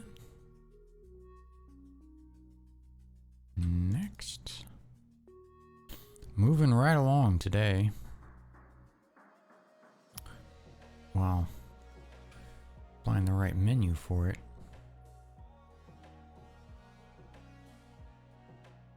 Still losing quite a few frames on that. That's bothering me a bit. When we switch between the two. Holy cow, wrong tool and too big. There's so many jokes with that. I'm not gonna touch it. I need the joke. Oh, I did alright.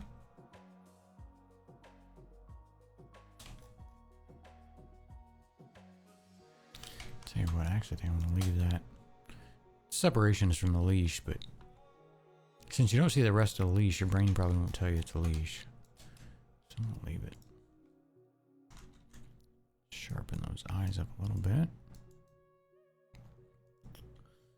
Dodge them a bit.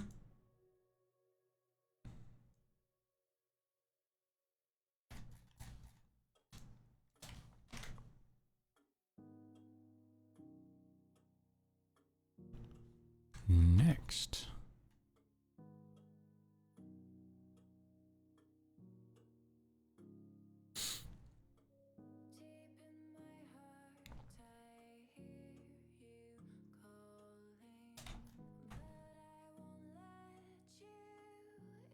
And here we go. Well, try to press one key, press the Windows key. Before you know it, I was knee deep in windows I didn't want. Too big.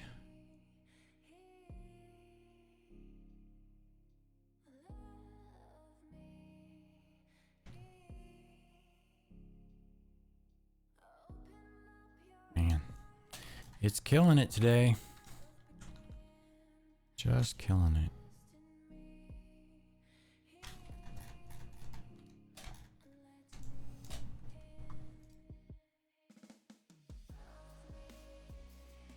Brighten those eyes up a little.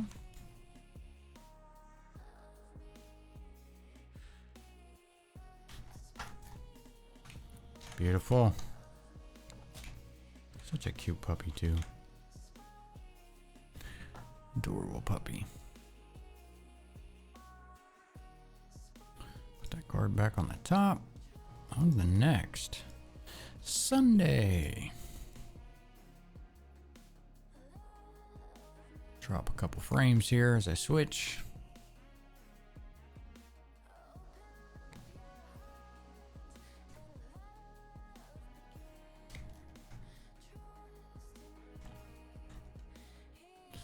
I'm gonna try this. I don't know how it'll work, but it's not too bad.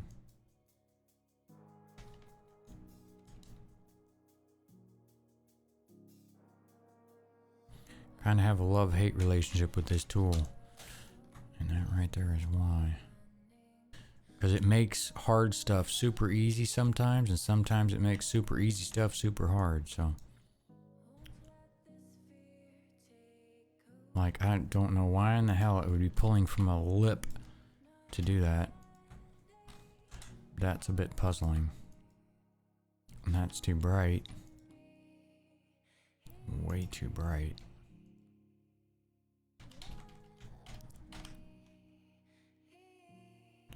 See if I can do this, maybe.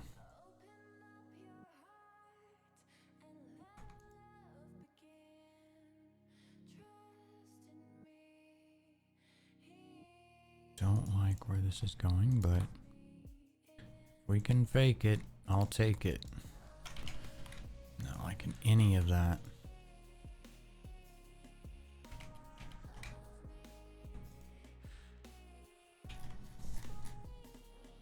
That just looks awful.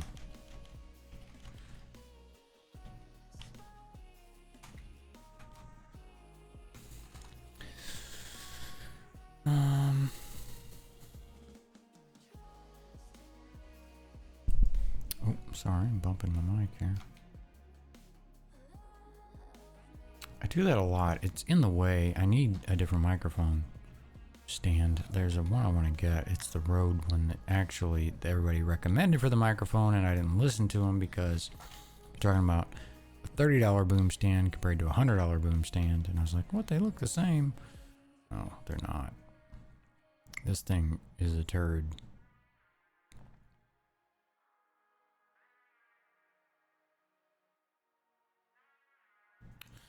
And I am not having any luck because it insists on pulling his lip down into that.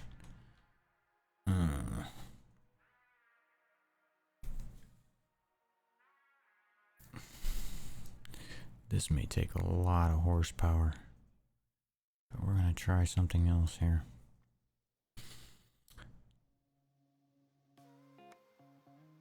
Man, I just don't know if I want to do it. I might kill the stream.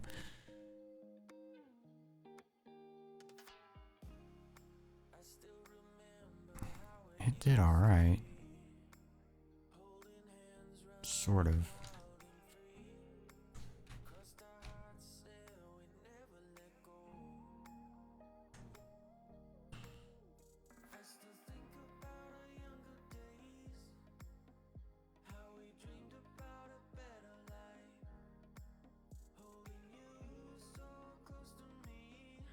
And this is the content on where Phil. You can do some pretty amazing stuff with it. I edit a lot of studio work with this if I've got lighting and stuff in the background. If you're not running with like a solid pure black background or solid white, blown out white, and you've got a little bit of texture, this is a really great tool for recreating that texture. And it not looking all wonky. I'm trying to get around that lip without screwballing it too much, and that's probably about as close as I'm gonna get. This may lag the crap out of the stream. I don't know, we'll see. No, I didn't do bad.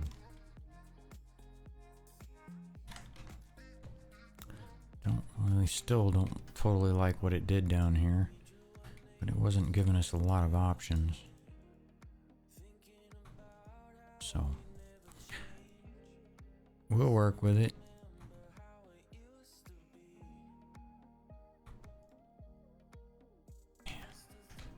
It's just a very weird place, and a very weird place for the leash. I'm just gonna leave it alone. I keep messing with it, and it's gonna get looking worse and worse. So we're just gonna leave it like that.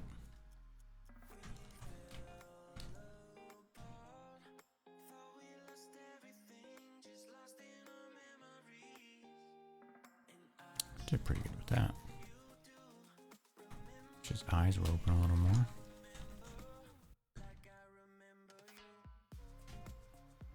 We'll brighten him up a little.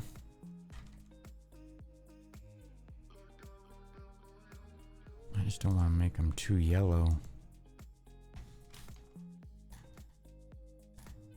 I can't hardly see him anyway. By the time that goes down in low res digital, you probably won't be able to make out his eyes, which is unfortunate, but that's what we have to work with, so that's what we work with.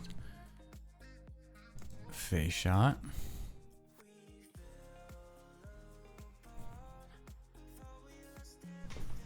Drop a few frames, throwing this over to Photoshop. That one's really sharp. Like that. Again, that Tamron. I don't have my camera equipment list really below, but I need to put that together because I have a lot of people ask me about what gear I'm using, which you should. This isn't going to do it at all. So where can we steal that from? But that Tamron 7200. I've probably shot, photographed 70% of my photography is on that 70-200. It's such an amazing and versatile lens. It does such a great job for not being a prime. I mean, I don't know how well a stream is on that, but you know, I'm sitting, this is cropped heavy, and I'm probably 20 feet away from this dog, handheld, on an Icon. So that's impressive what it does. It's not so impressive what this tool is right here is doing right now. I'm going to try to cheat it. Hopefully when we get to the end of this here, it'll work out. I know it's gonna look kind of rough here for a minute. Now I'm just stealing colors at this point. We'll see if we can make it work.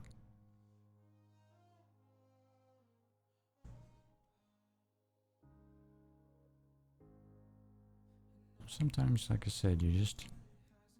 all you're really trying to do is fake the edit so that it doesn't really catch your eye. That's going to leave a bad spot right on the bottom, you watch.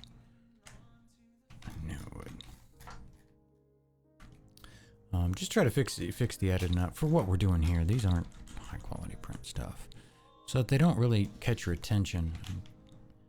And that light ass color right there is not helpful. That little one I can handle. So it looks like something in the background, but this one, and what happened here is that Gaussian blur pulled the light tones from right here on the fur up in an attempt to make it look right. Of course it failed miserably, but that's alright.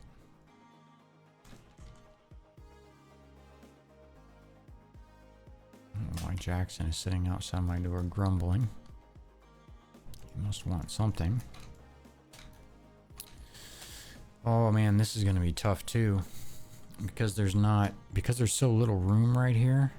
When I try to get rid of this, it's gonna grab all of these colors right here and pull it all down here.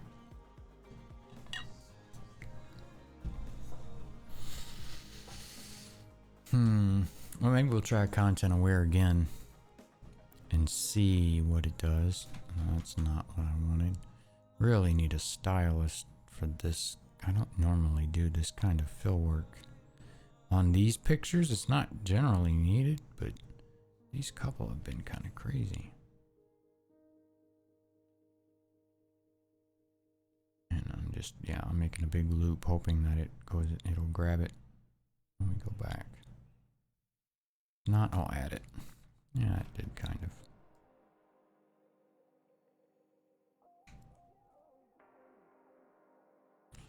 I don't know, we'll see. Doesn't look like, wow, that's so bad. So, how do I want to do this?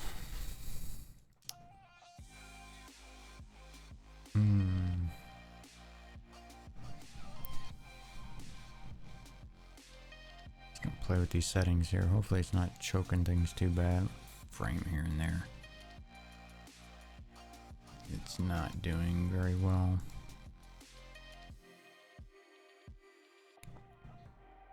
That was a little worse. And it's still not, it's not doing it justice, so. We'll do it the other way. Actually, I wonder if I heal this within the selection, what it will do. If it will still pull all the craziness from everywhere else. Probably. Yep. What a mess.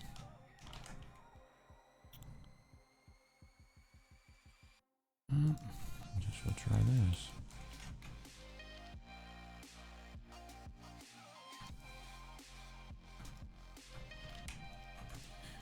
And this is my least favorite way to edit, because it inevitably looks like crap, in my opinion.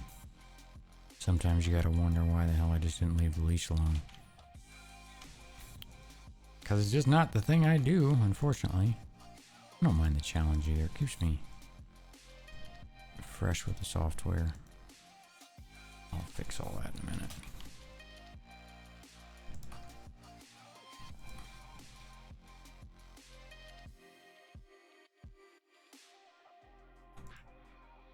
Patterning is the hardest thing to avoid with the clone tool. And I didn't leave myself any room to pull that. And that's going to look so fake because that's such a small brush. We'll help it a little here in a minute.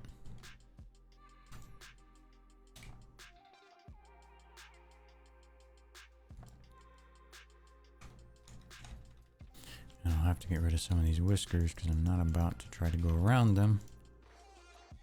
Not for this.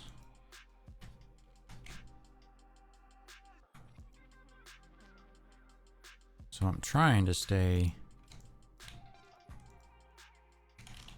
I'm trying to follow the contour of the body a bit so that I keep the right shading. I'm not being super successful, but... only place I have to get color for that is right there, which is gonna make that whole thing look so bad. I'm trying to widen this up a little.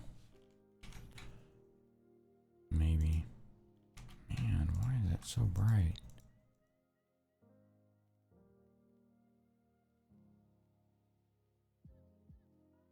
Yeah, we're just gonna have to suck it up and do it this way. And hopefully when we're done, it'll still look alright.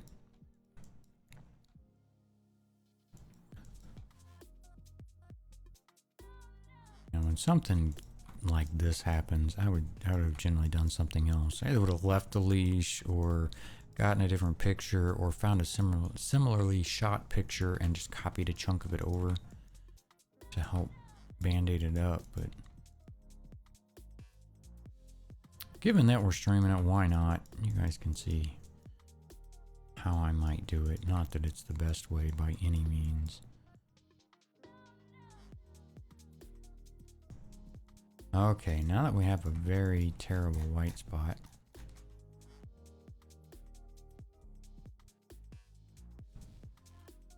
let's see about making it not such a terrible white spot.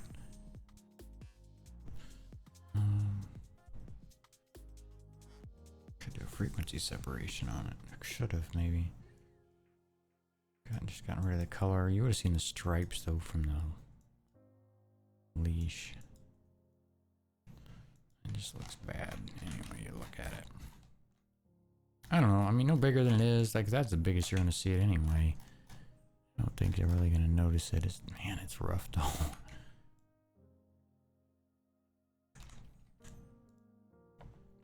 Very rough.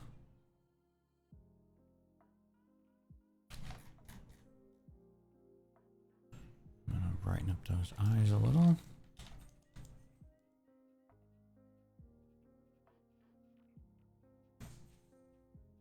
They must be going outside.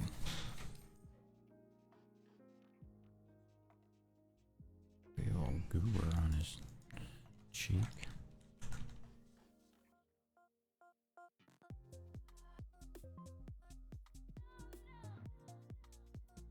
We're gonna fix that as well, weren't we?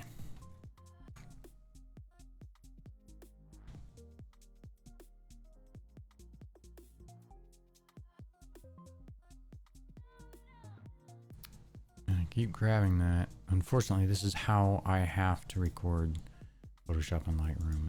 It just won't have it any other way. At least with this software. Which could be changing in the near future. It just requires a lot of work to do it.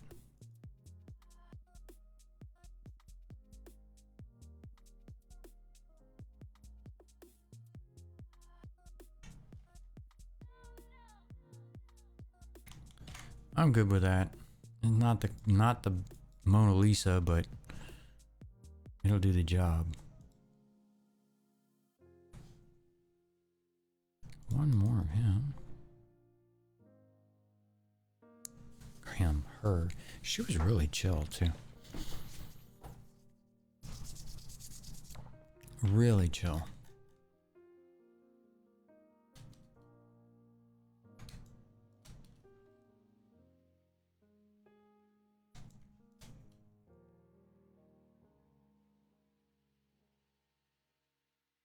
This is not going to end well. It didn't do bad. Right there it didn't do that great. Have to clean that part up, but better than the alternative, which was editing that whole damn thing.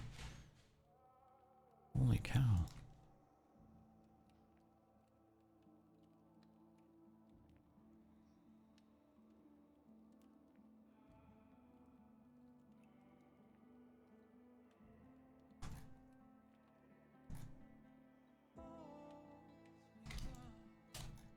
Is that a... Oh, that's a spot. Thought maybe that was a sore I didn't notice. 'Cause sometimes these dogs will have little sores and stuff that nobody's seen. May not have been there very long. So we always tell the staff about it if we find one.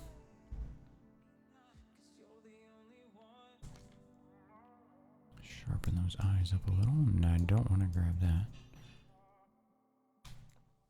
It's still a little soft, but you know, that's basically the size people are going to see. You can't really make out her eyes, so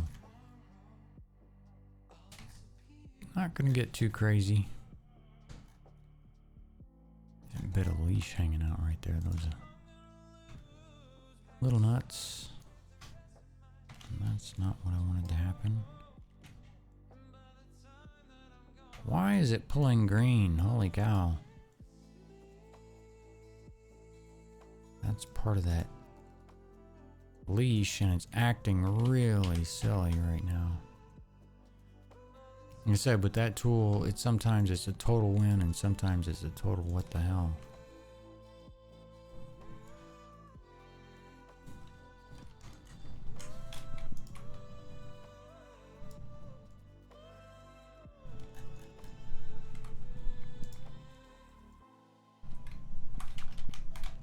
It's too light.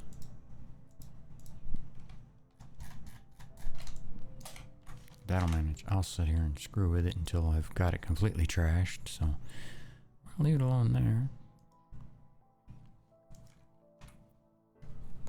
And that is all for Sunday.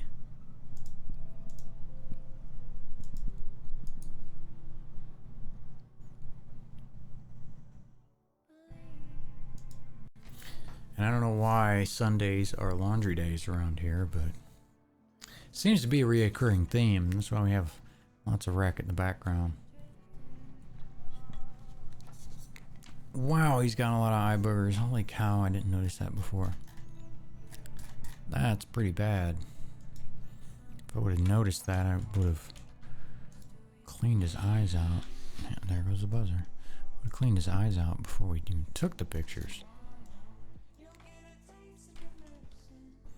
I don't know. We're going to see if we can get it out of there. No. It's immediately pulling all that black up. Fix the bottom at least. Fix the eye in a second. Really? Let's pull the eye into the black and the black into the eye, because that makes sense.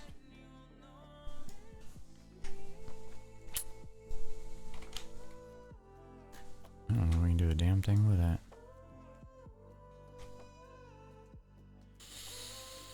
I'm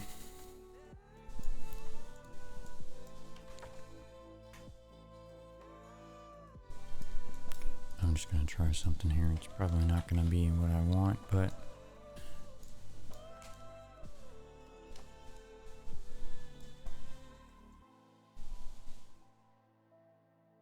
holy cow. I'm not sure what they're doing in there, but it sounds like they're playing with trash bags. Tell you what, give me just a second. I'm going to go find out what's going on out there and see if I can clean some of that up, because that's driving me nuts. So bear with me here. We'll be right back.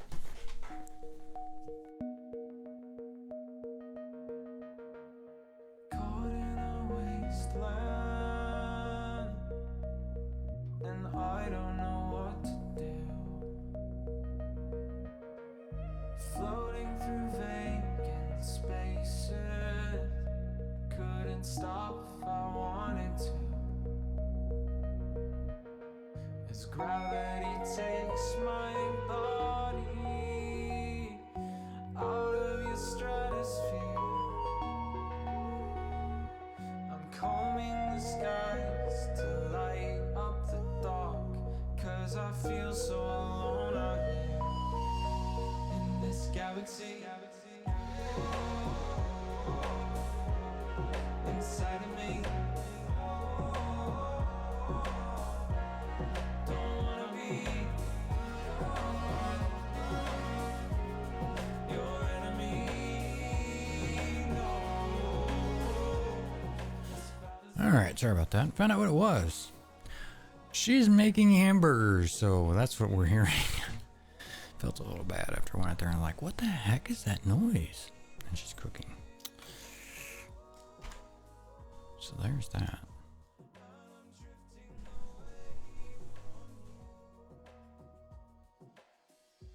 And I don't know. I was gonna see if I can steal some of that color. Yes, thank you.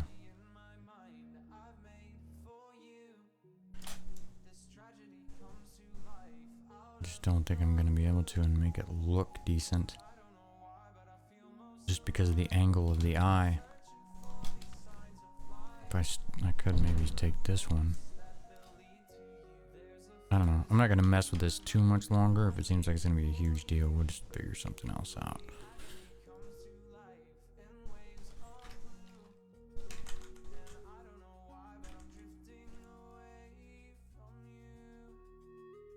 Well, that was close.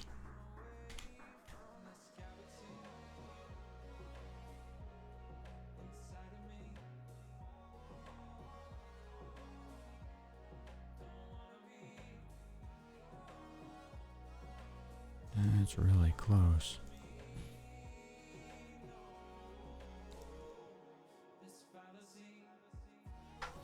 Puppers, yeah, hey, Cyberdog. How's it going? Yeah, we're editing up our shelter, our rescue dog photos today. We volunteer at a local county animal shelter every Sunday, and every Sunday we have to edit the pictures anyway, so I stream it for those that like to see the puppies. Save the dogs, yep. Yeah, they're, man, it's so tough sometimes. You see these dogs and... I just need to take that back out. And they're just, you just know they've had it rough and you want to save them all. Not always feasible, unfortunately. We have 3 rescues of our own. And we love them dearly. And every time we go, my wife's like, I'm going to bring this one home and I want to bring that one home. I wish we could in a lot of those cases. But it's just not logical, unfortunately. Not enough space right now. Well, we didn't do too bad about getting that goober out of there. It's not perfect, but it most certainly looks better than what it did look like, so...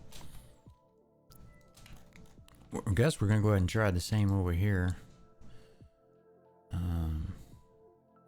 a lot different shape to work with. Might have to steal it from back from the other side. Yeah, it's really hard to resist helping them out. Some of them are so damn sweet. Some of them not so much. Some of them are little turds. But it's generally just a lack of training. How can I don't know if I can flip this totally around. I think that's kind of how I got the other one. Some had bad humans, yeah. Yeah, I agree. That's unfortunately the case a lot of the time. I was mentioning earlier, you know, we see these dogs come in, we see on their kennel card, guardian surrender, owner guardian surrender. And immediately, because we love dogs so much, we think the worst. Oh, what were they, moving? Which is a typical excuse. Oh, we're moving, we can't take care of this dog anymore. When they're just tired of keeping up with it, they didn't want to train it. I thought it was cute when it was a puppy, but they didn't want to train it. Now that it's older and making a mess everywhere, you blame the dog and throw him to the curb. It makes me so mad sometimes.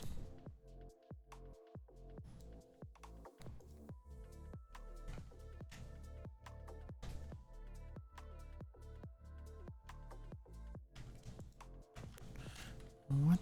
And thank you. Lots of that going on. Yeah, well here, oh, you're in LA, yeah. An exotic pet problem, really. I wasn't aware of that. I'm here in Central Texas. And man, do we have lots of dogs. Lots of dogs. What kind of exotic animals do you have a problem with? Is it like just pet snakes and stuff, or is it like everything? Ferrets and who knows where they buy them, but they dump strange animals in the trash. Wow. Rodents, yeah. Wow, that's sad. You just have to wonder sometimes. I mean, I try to be open about it. I try to think about it. You know, if you put yourself in, let's say you're not really that familiar with pets, and you've seen something on TV, or you've talked to a friend and you've been infatuated with this particular animal. So you decide to get one. Whatever that animal is, dog, cat, exotics, whatever. And you decide after a short time that it's just too much responsibility, or you don't have the time to spend with them, or they're behaving in a way which you don't care for, or isn't conducive for your household, or what have you. Don't just trash the animal. There are rescues and shelters out there for about any animal you can think of. Now, is it going to be absolutely free of charge to get this animal taken care of? Probably not. In some cases it is. But you took on the responsibility of taking care of the animal. You owe it to the animal to make sure it gets another chance at a home that maybe it is better suited for. Are you getting any invasive species in Texas? Not that I'm super aware of. I mean, we don't really have a problem with anything around here other than overpopulation of dogs. Cats aren't even, I don't think, a huge problem that I've noticed, but dogs are getting, and even at that, dogs aren't super crazy. There are some places in the U.S. that it's much worse, but it's pretty heavy here. The county shelter we volunteer at has, about 60, almost 200 kennels in 3 different runs, and they're almost always full. And that's a terrible thing. Thankfully, it's got a lot of volunteers, and we work our butt off to market these great animals, and we are able to get a lot of them new homes, which I'm very grateful for. But I hope for the day when I don't need to do this anymore, and neither do they. I hope for the day when I can bring, or get my animals or whatever, and I can just spend time with them and taking care of them. That's what I really hope for, but I don't see that coming anywhere anytime soon because people are too keen on breeding dogs for whatever bizarre reason. I'm not against breeders personally.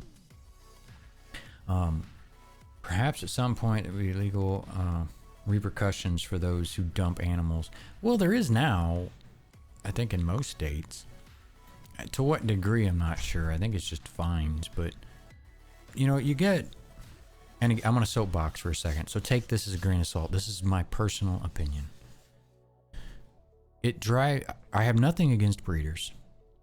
Breeders that are true to a bloodline of an animal and the well-being of an animal and making sure they're taken care of and look after them after they have adopted them out. What I can't stand are these buffoons that think that they can breed in their backyard and make a few bucks. That they have a cute puppy and they know of another cute puppy and they'd like to make more puppies. Stop it. You are part of the problem. You think it's cool. It's not. It's so terrible. It's a waste of life in general. Stop doing that. Get your pet spayed or neutered unless you're a licensed breeder. And even in those cases, I question it. But stop doing that. And you also, I'm not for giving any animal an operation that's unnecessary, period. I'm totally on board with people that think that and believe that way. I believe that as well. Spaying or neutering is required. It is something they need. We as people created this nightmare of overpopulation of animals. We did it by overbreeding them, by not being responsible, not being good stewards for the animals. And now you get people that want to say, oh, well, I don't believe in that. I don't believe in that. I'm no, super guru at all this stuff, but give me a break. That's so infuriating. So infuriating. We did it. We need to help fix it. You see good dogs, good cats, good animals in general. Now, maybe they do have a couple behavioral issues, and chances are that's because of training, and that's because of who had them before and how they were raised. But when you see those animals have to be euthanized because you have to see their life end because some, pardon my French, some jackass in his backyard thinks he's going to make a few bucks by breeding puppies. Or somebody says, well, I don't want my dog spayed or neutered. And then they get pregnant by the neighbor's dog, or they get the neighbor's dog pregnant, creating more problems. Stop it. Just stop it. Give these damn animals a chance. Sorry, soapbox done. But we're supposed to be the shepherds of the earth, not dumping animals everywhere, right? It's so sad. You know, I have photographed, I would say by now, thousands of dogs and cats, specifically. More dogs than anything, but dogs and cats. 90% of every animal I have photographed out of dogs, cats, and horses have been shelter animals. Animals that have been dumped, abandoned, mistreated, just left to die. And when you see that much of that, you really start to understand the big picture of things. That's hard to do from sitting in your living room watching Animal Planet. And don't get me wrong, I'm not trying to be condescending. I'm just trying to get you an idea of where my soapbox comes from. I've seen so many of these animals suffer because of that. Yeah, it happens with horses too. Underfed, don't have access to water, left out in the heat, left out in the cold. I've taken pictures of several rescue horses for a local rescue, and I volunteer all that time. Yeah, it happens. And it is very sad. Could not agree more. But so we try to do our part. You know, again, every Sunday my wife and I go up to the local county shelter and we take pictures of as many animals as we can get to put out there for their marketing and stuff, because what they get for headshots is more like mug shots when they go into the shelter. And so we go up there to get them better marketing pictures and get their pictures, you know, to go up in the app so that they're more cute, because everybody wants a cute dog in most cases. And we help them get adopted out. Sorry, I got an eyelash in my eye. But it's also, and the reason, you know, because I have to do this anyway, I say I have to do this because I choose to do this anyway. I figured I would stream it, and that helps me. Not only now am I helping our local animal shelter and helping out locally, you know, address the issue, I'm also advocating right here to you guys to help bring awareness to it, to help spread the whole idea of we really have to be better stewards for the animals. And that's been an ongoing thing for years, and I'm not going to change the world, but if I can help change one person's mind and get one animal adopted or saved, which I know I've had many, then I'm good. I did my job.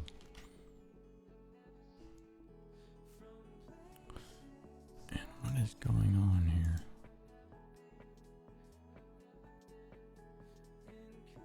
I've kind of lost where I was. Twitch did a rescue animal showcase a while back. Really, I didn't see that. I didn't catch that. It's too bad they don't involve streamers who are active like that in the community. Yeah, I don't, you know, I'm not been super into what Twitch does as a company, which is probably bad on my part. I've been a Twitch member for years and years and years and years, but I never used it a lot until a few, like, I don't know, what has it been, 3 months ago now when I kind of started streaming again. It's been a while. And, but yeah, it would be neat to get involved in that again with, like you said, with community streamers that take some part in that. I think that would be awesome. I would definitely help with that. Definitely. But we do our little part and hope it makes a difference. Hope it makes some kind of difference anyway. And I know it has. I hear about it from time to time. You know, whether it's some of my photographs inspired someone to come up and see an animal or adopt one or whatever.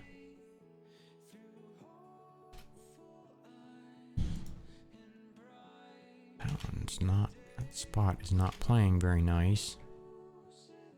I'm gonna try this.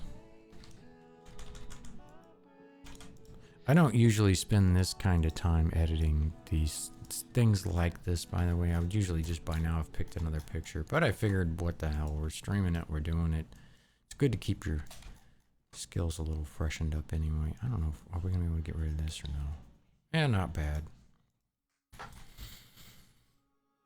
But yeah, it would be cool to be involved with something like that. I've spent some time at. If you're new here, first of all, welcome and thank you for stopping by. We do this every Sunday. Every Sunday is our dog day. Mondays and Tuesdays we also stream, but we do gaming and stuff like that. Cyberdog, thank you for the follow. I really appreciate it. Thanks for supporting the channel. But yeah, we do our dog thing here on Sundays, and it would be great to be more active with what's going on as far as volunteering. And I want to find a charity or something that I can stream for, at least from time to time as well. It has to do specifically with animals, but you got to be so darn careful because there's a lot of places that claim to be there for the animals that are not. And I'm not going to mention any big names out here right now, but there are some big names out there that are not what they say they are. But because I've been working such crazy hours, which is all going to change here after next week, by the way, I'm hoping to get some more time in and be able to do a little more of that. Make the stream a little more fun. Yeah, there is a lot of animal charities out there, but it would be super cool to find a good one that actually already has in mind an online presence with some kind of API you can hook into and be able to donate straight to them and have an active stream revolved around it. There are a few that do it for other causes. Maybe there's not one for animals. So maybe there's a business opportunity there for somebody that's of the entrepreneurial spirit. Or if somebody knows of one, please feel free to drop me a line, because I would definitely be interested in hearing about it. But it can be, I could easily, which I'll probably end up doing, is just saying, hey, donate to me, make sure you put in the message that it's for the pups or whatever, and I'll make sure that it's donated somewhere, and we'll figure out where and all that. But there's a lot of tax problems with that, which is why I'm not super keen on it, but I'll do it for the puppies if that's our only option. Yeah, I've looked at it briefly. I haven't had a lot of time. When I decided to start streaming again, I actually had a lot of time, and just like almost immediately after, it went to crap and my work started working me a bunch of overtime. But like I said, that won't be too much longer. Hopefully by next couple of weeks, stream's gonna get a lot better. Got some things in the pipes. That's much better than what we started with. Much better. I never even noticed. I thought they were just blue specks in his eyes when I seen him from afar. Looks much better now. And again, I wouldn't usually go to that much trouble on a photo, because I have other ones I could just find one. But he's probably going to have the same problem in all the pictures, which he does. Of course, that would probably be a lot easier to edit. But we'll see how the rest of them go. That was his first picture, I think, if I would go the right direction. Yeah, I still have two more of his to edit. For this particular shelter and the application they use, they like to have 3 photographs: a face shot, a body shot, and some kind of personality shot or something like that. And we have to crop one by one for the application that we use. So that's what we do. We go through and we edit, we pull 3 out. We've already went through the Lightroom adjustments and getting all our lens corrections and everything on there. And now it's a matter of going into Photoshop. And I've been dropping a few frames on this transitions here, so I apologize for the little hiccups there. I don't like to being silly today, but we're going through now. We're taking the leashes off. I like to do that because I think it makes them look more approachable, and it's not misrepresenting the dog at all. A lot of these dogs wouldn't even need the leash. The thing is, with the small areas that we work in, there's only a few places that kind of work for photos, and we try to guide them in that direction. It doesn't always happen, as you'll see from the pictures, but we really try. I haven't used Lightroom yet. I always seem to use RAW plugin for Photoshop, and you could do that too. And I tell you, I've been a hobbyist photographer for many years. And then about 2 years ago, I decided to go more professional, and now I do it professionally part-time. And a good friend of mine asked me what I used, and I told him, and that's pretty much what you use: the RAW plugin, Photoshop, shooting JPEG, whatever. And he convinced me to give Lightroom a try. I did some poking around and research on it, and you're missing it. You're missing out on a lot of power. If you're already using Photoshop, I think the photographer package for Adobe is $20 a month, I think. Just to get the extra one, to get Lightroom with it. I would highly, highly recommend it. Check out YouTube or whatever, some tutorials, but there's a lot of really powerful tools in it. Again, it kind of depends on what you're doing and what you're trying to get out of it, but the raw plugin works as well. Nothing wrong with that. I'm not a huge fan of that, but we'll give it another shot here.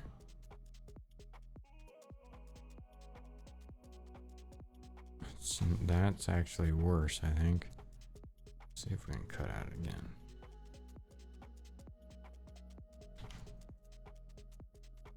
If I can get enough out of it to cheat it, then I'm cool with it. Might be able to cheat that.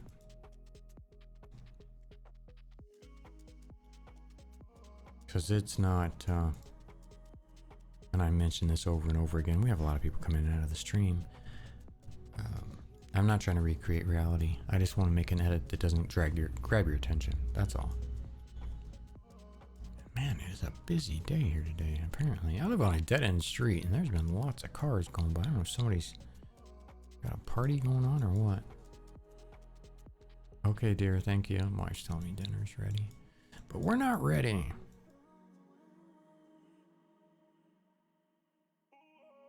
Sunday drivers, yeah. Well, it's like I said, I'm on a dead-end road, and there's not, but 1, 2, 3, 4, that's like 5 houses down for me before you hit the end of the street. One of them's probably got some kind of shindig going on. Who knows? It's generally a pretty quiet street.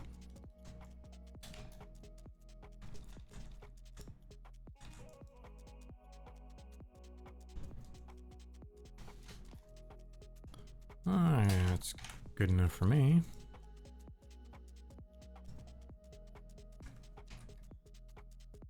One more of him, which would be this one.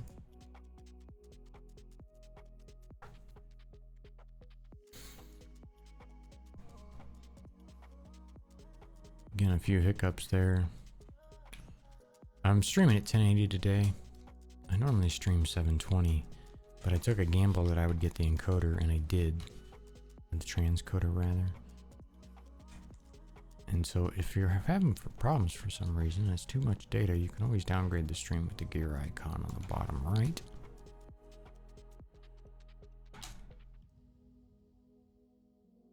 But I really felt that when I do photos, I really need to do the 1080. I found out something the other day. What did you find out? To get quality options, stop your stream until it pops up. Yeah, you can. I don't really like spamming my followers with the stream starting thing though, personally. And I'm okay if it doesn't. I normally stream at 720 and it normally works just fine. Wow, that's soft.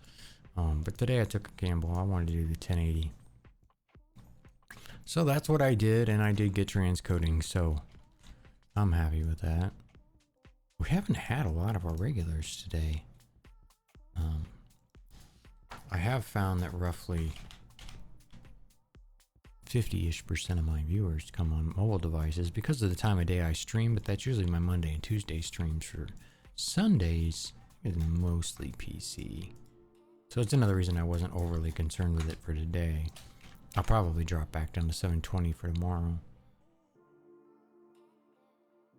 Are your regulars dogs? No, I mean my regulars as far as people that come visit me in the streams and even on my dog days.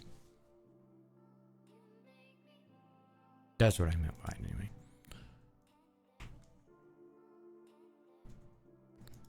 So how many more do we have?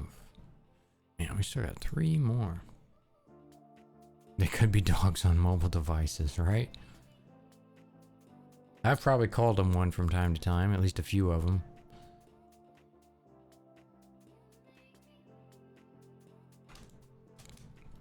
But they would have been okay with it because I just would have been pulling their leg anyway.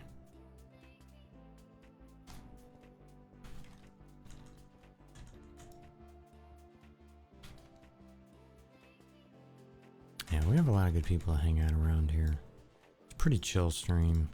I'm not all hype, obviously. You don't see lots of big explosions and crazy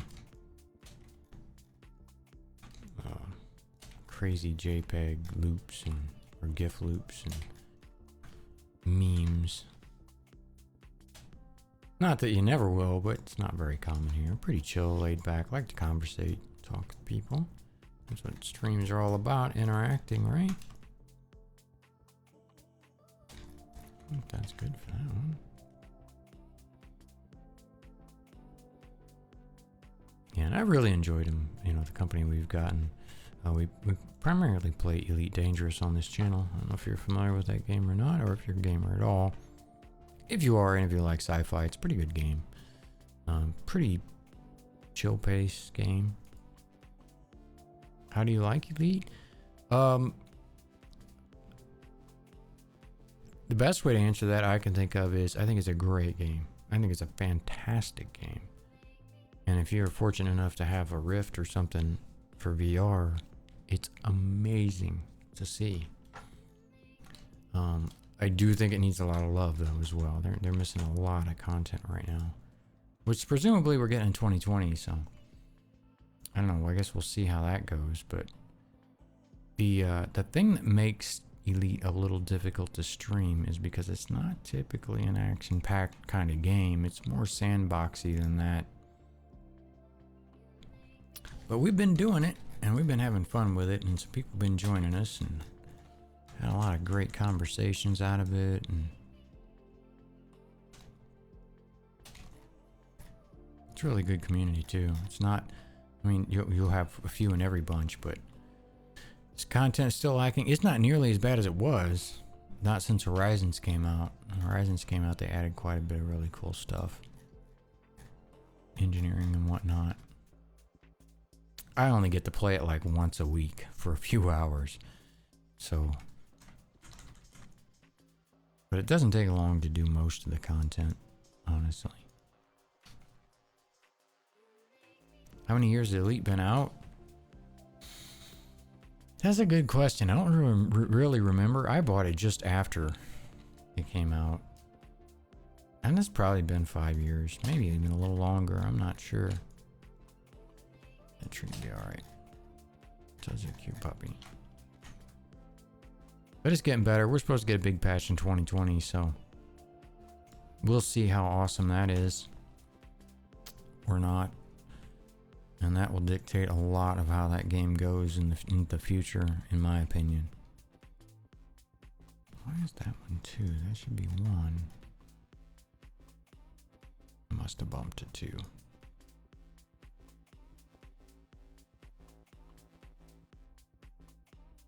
But yeah, it's a pretty good game, and we dedicate Tuesdays to playing that specifically.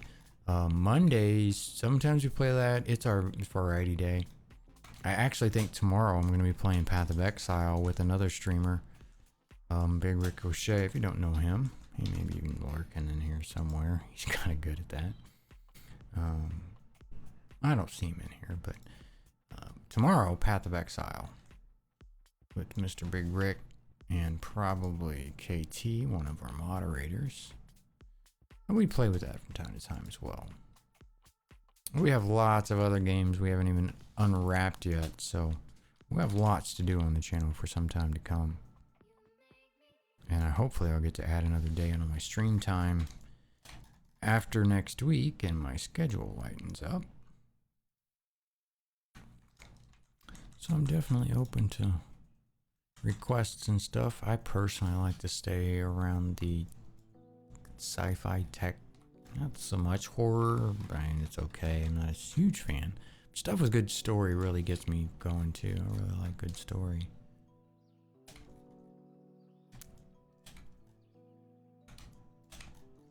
That works. We'll brighten his eyes a little bit and call that good.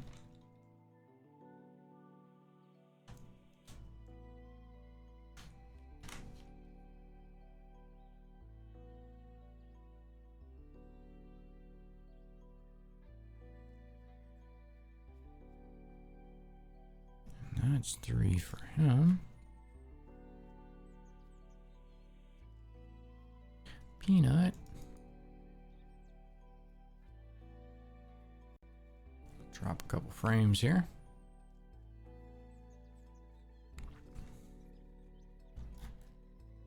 See, that looks like a scar, so I'll probably leave that because I would hate to not be, or it to be a scar, me take it out thinking it's a scratch, and then somebody say, well, what's wrong with this face?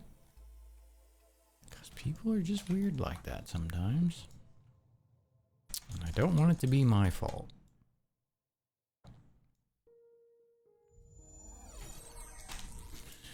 Cadden's Gaming Lounge hosted 14 viewers. Thank you. I appreciate that. Thanks for supporting the channel. I hope your stream went well. Quackbob 1 2 3 4 5 6 7 8. Boy, that's a mouthful. Thank you for the follow. Thank you for the support. Really appreciate it. How you guys doing? Yeah, lots of humans incoming to our puppy stream today.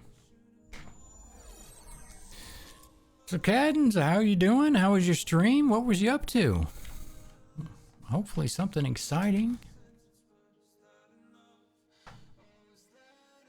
Hope everything went well for you, and hope you're having a fantastic Sunday. We're just not really wrapping up. We got a couple more dogs to go, but my wife and I volunteer at a local county animal shelter every Sunday. We go out and take photographs of lots of the puppies that came in, get them out there and get them some nice pictures. Godly suggested you have a good Photoshop stream. We played Borderlands pre-sequel. Ah, okay, cool. Yeah, thanks. I'll have to repay that favor there. I don't know why you sound like Bob Ross. If that's what you meant, I've heard that before, and I don't know either. I'm flattered. That man is a legend, and he's done a lot of things for the art community. Definitely fascinated me in the art of painting, but I am not that guy. I wish I was. I wish I was that great. But yeah, thanks for the lurk. Lurking is loving. Hang around. We got a little bit left in us. We've got 2 more dogs to edit up here. Again, what I was saying, I don't know how far I got with it. My wife and I volunteer at a local county animal shelter. Every Sunday we go up. We are one of 2 photography teams, and we take pictures of a lot of the new intakes. We edit those up. We use those in the adoption applications in the website. We send them to the other volunteers. The volunteers will post them on their social networks, to different rescue networks, to try to get them good homes.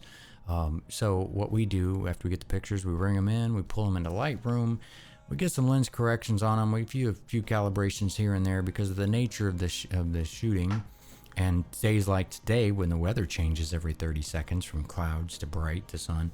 So we go into Lightroom, clean all those up, put them over into Photoshop, take out a lot of the leashes, clean up some of the eye boogers, maybe pop the eyes out a little bit so that they're nice and bright. Package all that up. So that's where we are right now. Bob Ross, yeah. Yeah, I don't know actually who runs that channel here on Twitch, the Bob Ross channel. So there's a lot of people on it. A lot.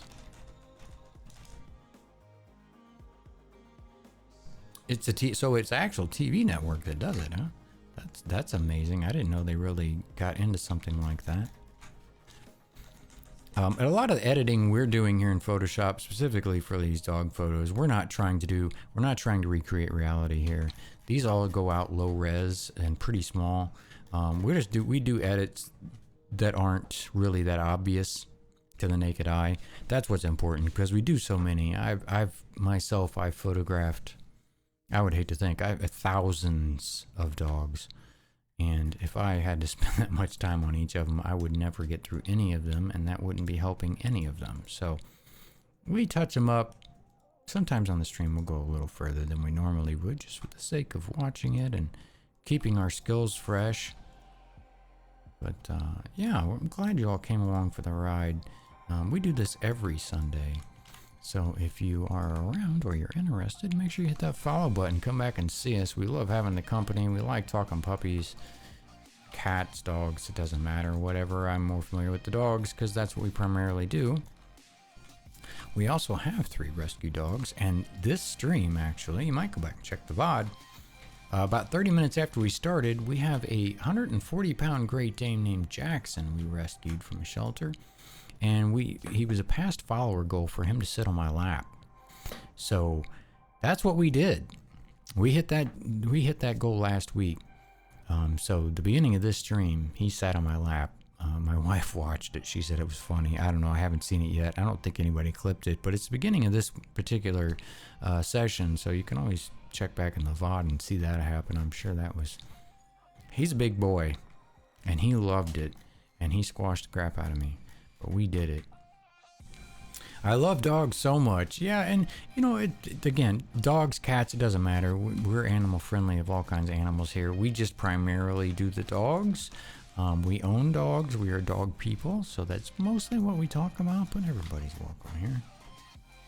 It's all about saving those animals, doing what we can to help. That's what's important. Give a voice to the voiceless. My family's been fairly fortunate, and I'm very thankful for that, and this is one small way for me to help repay that. Doing what I can to help. And if you're a person that loves animals, and you're not literally in the middle of nowhere, go check out your local shelters, your local rescues. They can always use the extra help, even if you've got 15 minutes a week. Way home from work, stop by, visit with a dog, walk a couple, cats, whatever your thing is. Makes a huge difference to these animals. It helps socialize them. It helps them build confidence. It helps them feel better about where they're at. Because often I've noticed, at the shelter, that people will come in looking for, a pet, and they have some idea of what they want, breed, size, behavior, and things like that. And sorry, I know when that opens Photoshop, I lose a few frames there, but kind of what we have to deal with. But they'll see a dog that might be acting a little bit hyper, but the dog has been pinned up in a little kennel for only who knows how long, may not have had much interaction. But that's what people judge them on, and not that I'm condemning people for doing that. A lot of them don't know any different. Nobody really says much about it. I certainly didn't know before we started doing it. I never would have thought about it that way. But the fact that these animals come in, if they're a stray, they've been suddenly locked in a cage and they don't understand why. If they're an owner guardian surrender and they've been with them within any amount of time, they're completely lost. They have no idea what they're doing. There's a lot of dogs that are barking and carrying on and just crazy nuts, scares them to death. These dogs don't know. They need a pack. They need that social structure. They need that stability to behave like good dogs. And so you won't always see that at a shelter. You got to give them a chance. Get them out in the yard, play them a little bit, let them wind down. Then you'll really see some of their personality traits come to life. It's super, super hard to judge a dog based on what you first see. And take it from someone that has seen hundreds, if not thousands, of these animals behind bars. It's a heartbreaking thing. But I look at what we do for these dogs and think that it's worth it to me to have to see that to help them. So that's exactly what we do, and we love every minute of it. We wouldn't have it any other way. So yeah, if it's something you got time for, absolutely, I encourage you to check it out. Spend a little time with the animals. It will save a life. It will save a life, one way or another, at one time or another, and probably more than one. Spending that time with them, helping them out, and it feels good too. So, all right, so now Leash is gone. I'm not a huge fan of that pose. He was a little skittish and didn't really like to sit still, and he was a little nervous and not a big fan of the leash. So we had to kind of get what we could get there, and so this is what we landed on. Pull his eye up a little bit. Very unique color eye. It's like yellow with a brownish, greenish. Really cool looking. Try not to go too crazy, but visually the eyes is something that we as people look at first on anything alive or inanimate if it looks like a face of some kind. So I usually try to make those stand out a little better because it draws your attention. makes you look at it. I do the same thing with my regular photography or my commercial photography or portrait photography, whatever. One more. Yep, and this will be the body shot. Get a couple frame stutters here.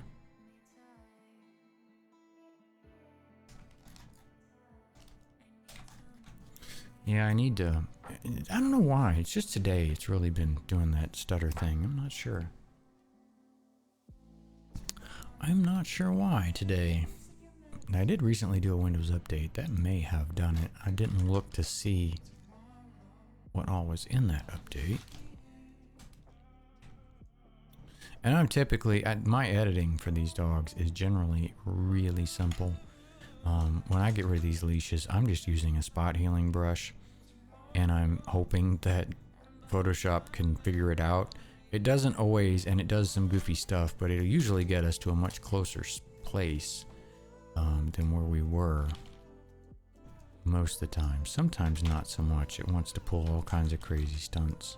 We may just actually leave that leash like that, because you're not, from back here it looks like a shadow anyway. But I do want to fix this funny crick in his neck, and I'm just using the stamp tool for this, and we're just gonna fake create the fur back in that spot. And the hardest thing about this stamp tool that I find is staying away from patterning, creating patterns. Because it's really easy to do with this tool. It can really make things look funny. But again, the idea here, we're not looking to recreate reality. We just want to make an edit that doesn't catch your eye. If we've done that, we've won. You'll never know it. That's a scar. We're leaving that alone. We don't want to misrepresent the animal. Yeah, those eyes are such a peculiar color. Sharpen them up a little bit because it's a touch soft.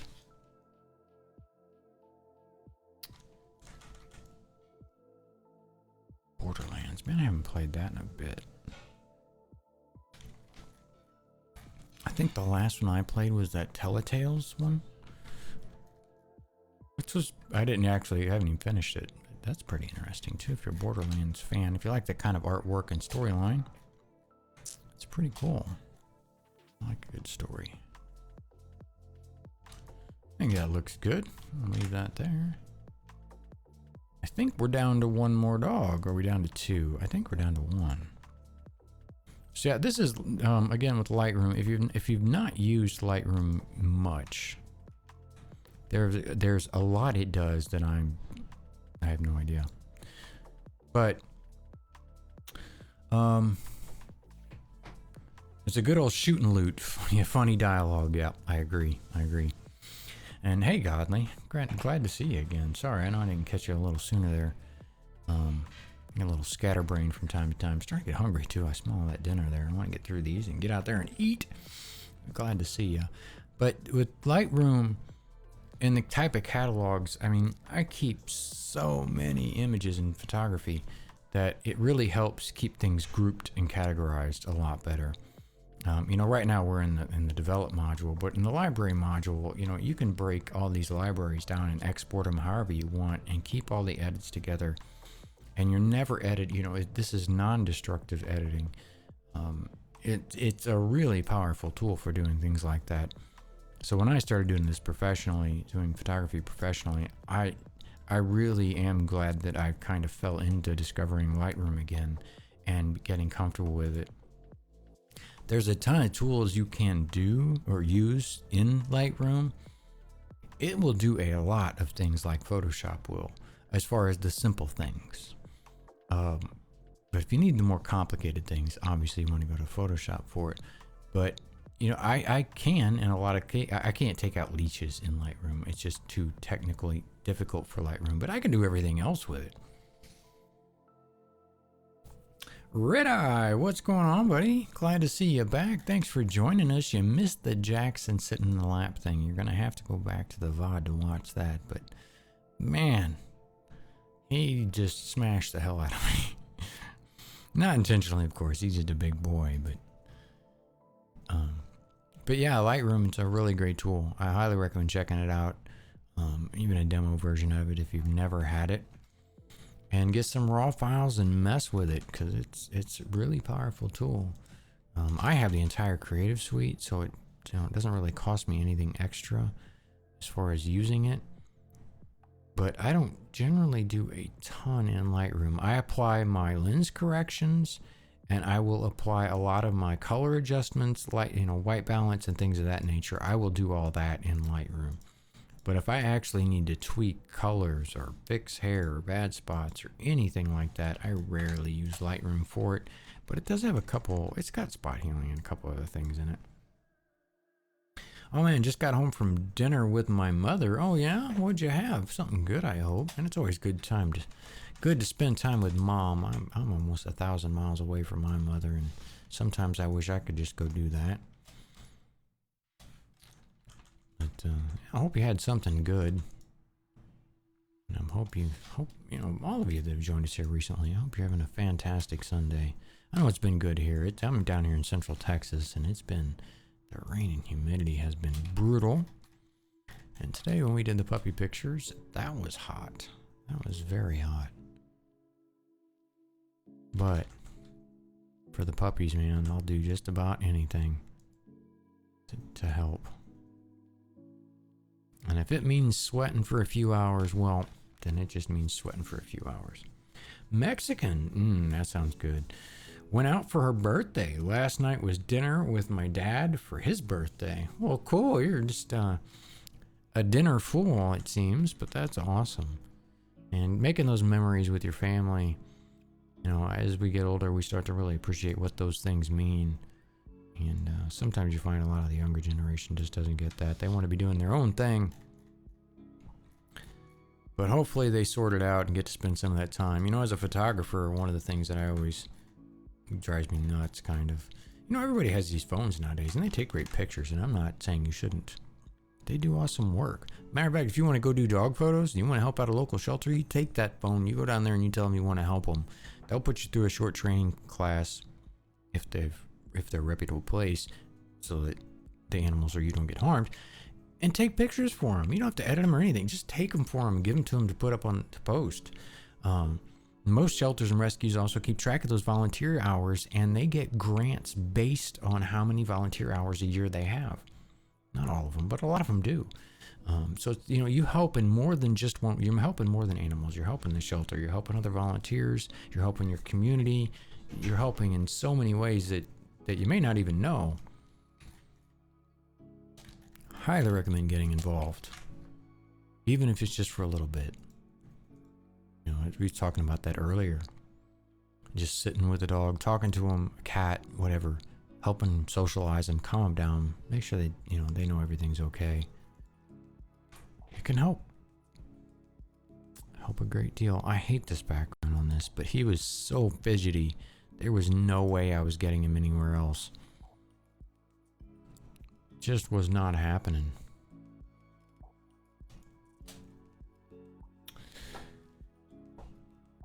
Asthmatic Audino, and I apologize if I butcher that, and I know I squint funny. I gotta get all that stuff fixed.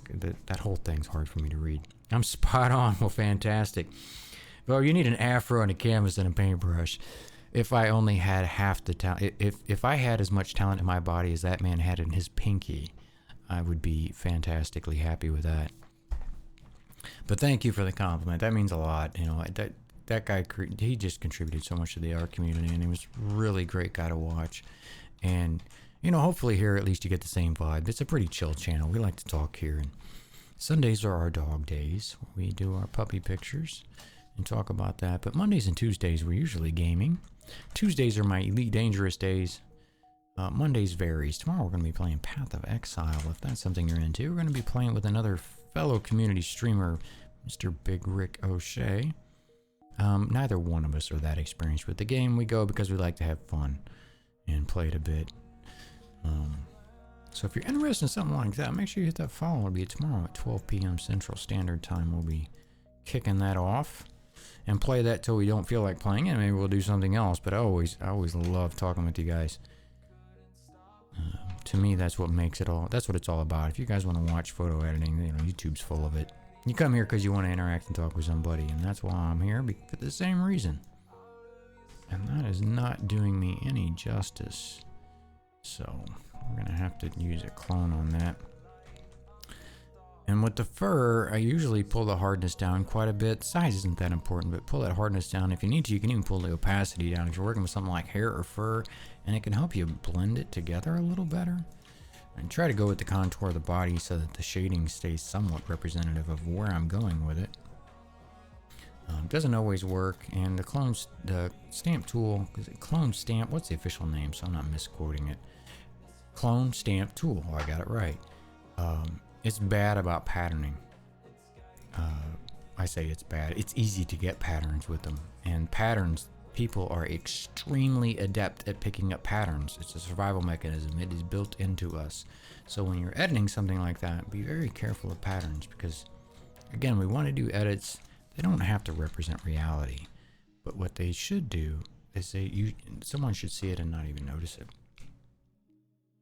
Audino. Nice. It's kind of catchy.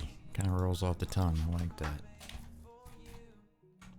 I hate that shed in the background. That's just awful in my opinion, but suck it up. That's what it's all about.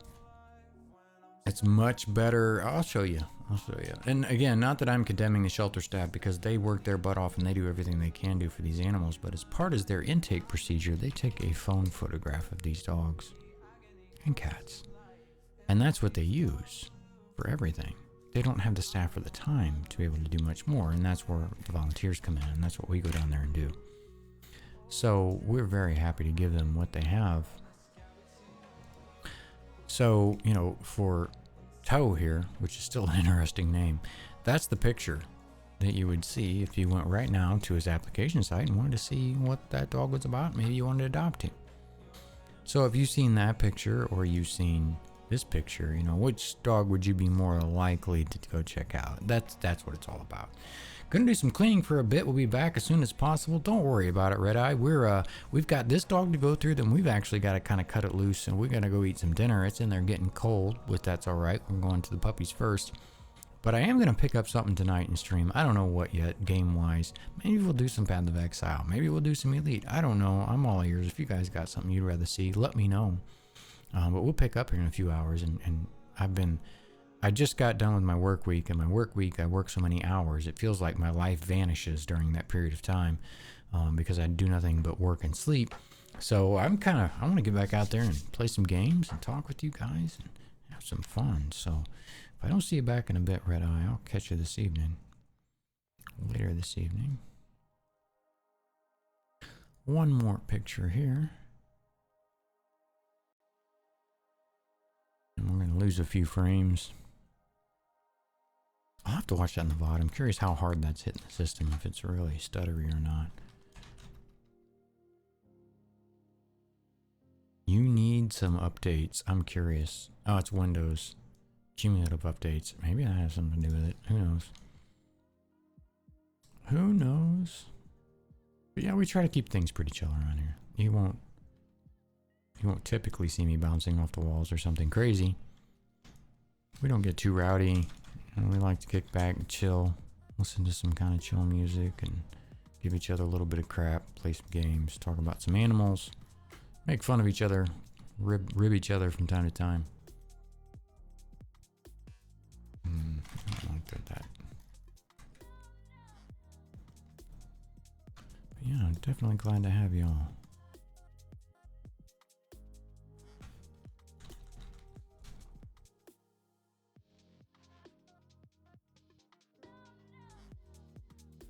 Sorry, I'm not ignoring you here. I'm focusing a little bit. I don't want to go too crazy with this.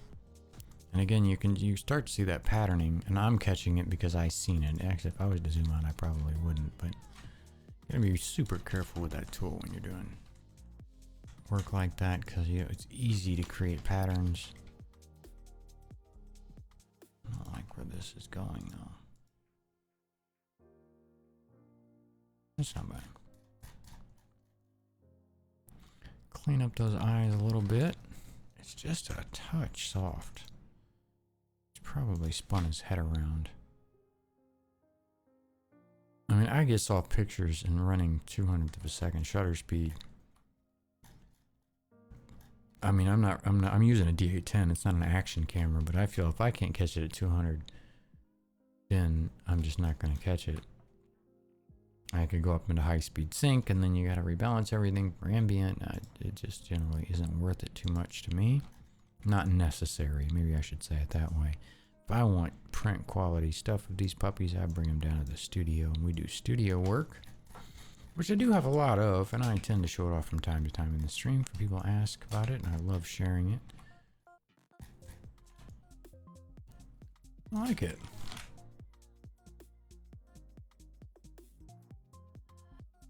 So I think that was the last of them. That was the last of them. Move that card back to the top. And that's all of them. We've gotten through all of them. So we got through Otis, which he was a German Shepherd mix. Let's see his face shot here. With the cute little spotted black tongue. So amazing. We got Bella, which is she's a chocolate lab with short legs. That's exactly what she is. She was a doll though. Really nice. Really sweet dog. We had Doogie. He was a younger puppy, a little bit scared, a little bit rambunctious. Super cute though. Look at that German Shepherd nose. A little bit thinner than most German Shepherds though. I'm not sure what he was mixed with. And they don't know either because it just says German Shepherd. Yeah, he looks a little bit. So that's the difference when you go from picture to picture. That was the before. Actually, I said it's a before. That has a lens correction and some exposure and highlight, shadow whites, and everything have been balanced out in it a bit from the original photograph. And then after Photoshop, we end up here. And this is the good one, the nice one. Super sharp, beautiful eyes. Got a great depth of field on that one. This was at 180 millimeters, and I'm at about 20 foot from him with the Tamron 7200 f2.8. And that is the G2 series, in case you're interested. I need to get all those links down below for you guys that are freaks about that stuff, because I can be sometimes. But such a beautiful lens. Got a nice background knockout with that. Very nice. On-camera flash. And this was Sunday. A new mom. I say a new mom. It was a fairly recent mom. You could see because she was still a little heavy from having pups. I did not mean to re-rate that. I'm using an MMO mouse and it's got numbers on the side of it and I happened to bump it. She was a doll. And then we had Bobby. Bobby, such a great looking dog. He's a pretty nice dog too. A little bit fidgety. He's got this stuff in his face, and we went from that with the stuff in his eyes. We did more editing than we generally would to a picture to be able to make it usable because we have others we could have pulled from. But we decided to do it anyway, so we edited those up and we ended up with this as a final product. I guess I could actually knock some of this stuff out of the way that we don't need. It would make all these a little better to see for you guys. So yeah, we went from can I use arrow? Yeah. That was the original. Well, I say original, some correction to it. And then after the Photoshop, got rid of those. Again, we're not trying to be perfectionists. We're not trying to recreate reality. We're just trying to make edits that don't make you think, oh my gosh, that was edited. That was the most important part of that. That was Bobby. And then we had Scarlet, young puppy, beautiful colors, two-tone brown. She was such a doll. She was kind of scared of the camera, kind of scared of the whole kennel, and she sat down, laid down a lot. But such unique coloring. I love that tan on tan. Little white chest plate there. Really pretty dog. And then we had Peanut. Peanut was in a kennel with Scarlet. They must have been brother, sister, and raised together because they acted very similar. A little bit skittish, but still pretty sweet. It looks like a little bit of hound. You know, from that, I'm noticing that nose, that kind of a thicker nose. I'm not sure. Blackmouth cur mix. She doesn't really have, or she. Peanut is a girl, I think. Yeah, it's female. Our Gracie is a Blackmouth cur mix, and she has You see, I kind of got the darker around the eyes. Well, our Gracie also has some black lines that go off the corner of the eyes. It almost looks like mascara on her. She is such a beautiful girl. We'll get her in here sometime back on the stream. She doesn't come in here too often. It's usually Jackson, our local resident knucklehead Great Dane, that's in here. Because mom gets frustrated with him. Because he's only 2.5, a little over 2.5 years old, so he's still a puppy. They don't really mature till they're 3, but he'll get under her skin and she'll kick him in here. I say kick him in here figuratively. She'll bring him in here and say, you deal with him for a while. And this was Toe. He was actually pretty good. It's a beautiful dog. Man, we really nailed the focus on that. It's too bad that background's so blech. But we could edit all that out in theory, but it's just not necessary for what we're doing here. And that was all of them. So we've been, that's about 3 hours and 15 minutes that took us to do this. That's about 45 minutes faster than normal. But I'm so glad you guys decided to stop by. I'm thankful you stopped and talked to me. I hope that I've in some way enlightened you today or encouraged you to volunteer or advocate for your local shelters. Share their social media posts when they talk about animals. That's also a huge help. There's so many ways to help that I really hope you consider it if you have time for it. But we are probably going to go tonight and play something. I don't know what. So if you would like to come around for that and you like kind of chill, make sure you hit that follow button so you see that tonight. And then tomorrow we go live at noon. It'll be, I think we're doing Path of Exile with another community streamer. And then Tuesday at noon we'll be doing Elite Dangerous. But I really appreciate you guys coming by. I appreciate your support. I appreciate you guys helping me make this channel all it can be. I really love having you around, and I love talking with you guys. But with that, we're going to wrap it up. We're going to go probably have to heat up our dinner at this point. And we're going to get all these puppy pictures wrapped up here later and get them all exported and sent out to the shelter and to the volunteers. But thank you guys so much for being here. I'm looking forward to seeing you again. Catch us next Sunday if you just like the puppy stuff. The more people that are around here, the more they're going to come around here, and the more people are going to hear and get touched with what we do here and feel like helping as well. And that'll make such a huge difference in our community, and we all need it. So thanks again, guys. And if you want to catch us tonight, then we're going to see you there. But I'm not going to, there's a few of us in here, but I'm not going to raid right now. We'll probably do that later tonight. But we're going to get out of here for now. Stay beautiful. I love you guys. We'll see you all next time.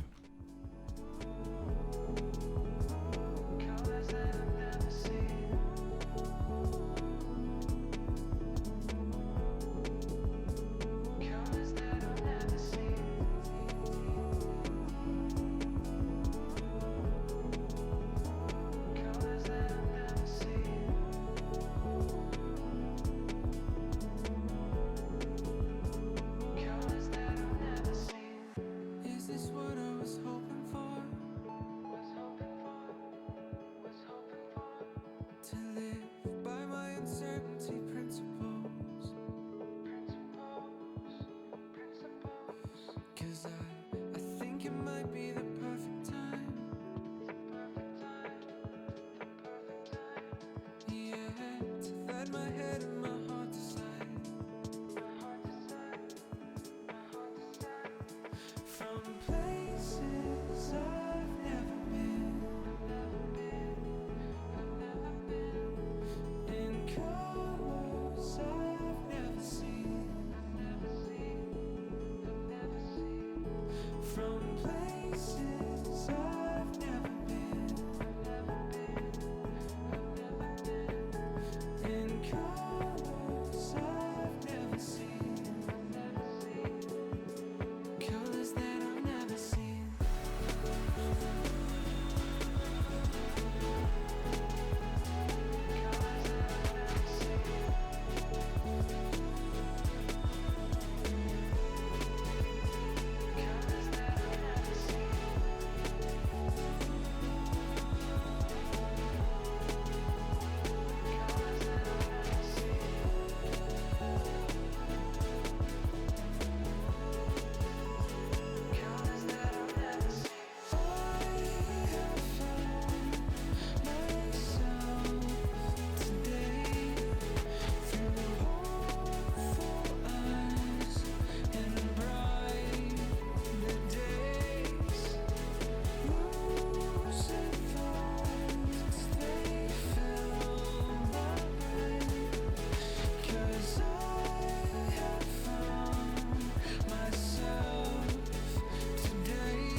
say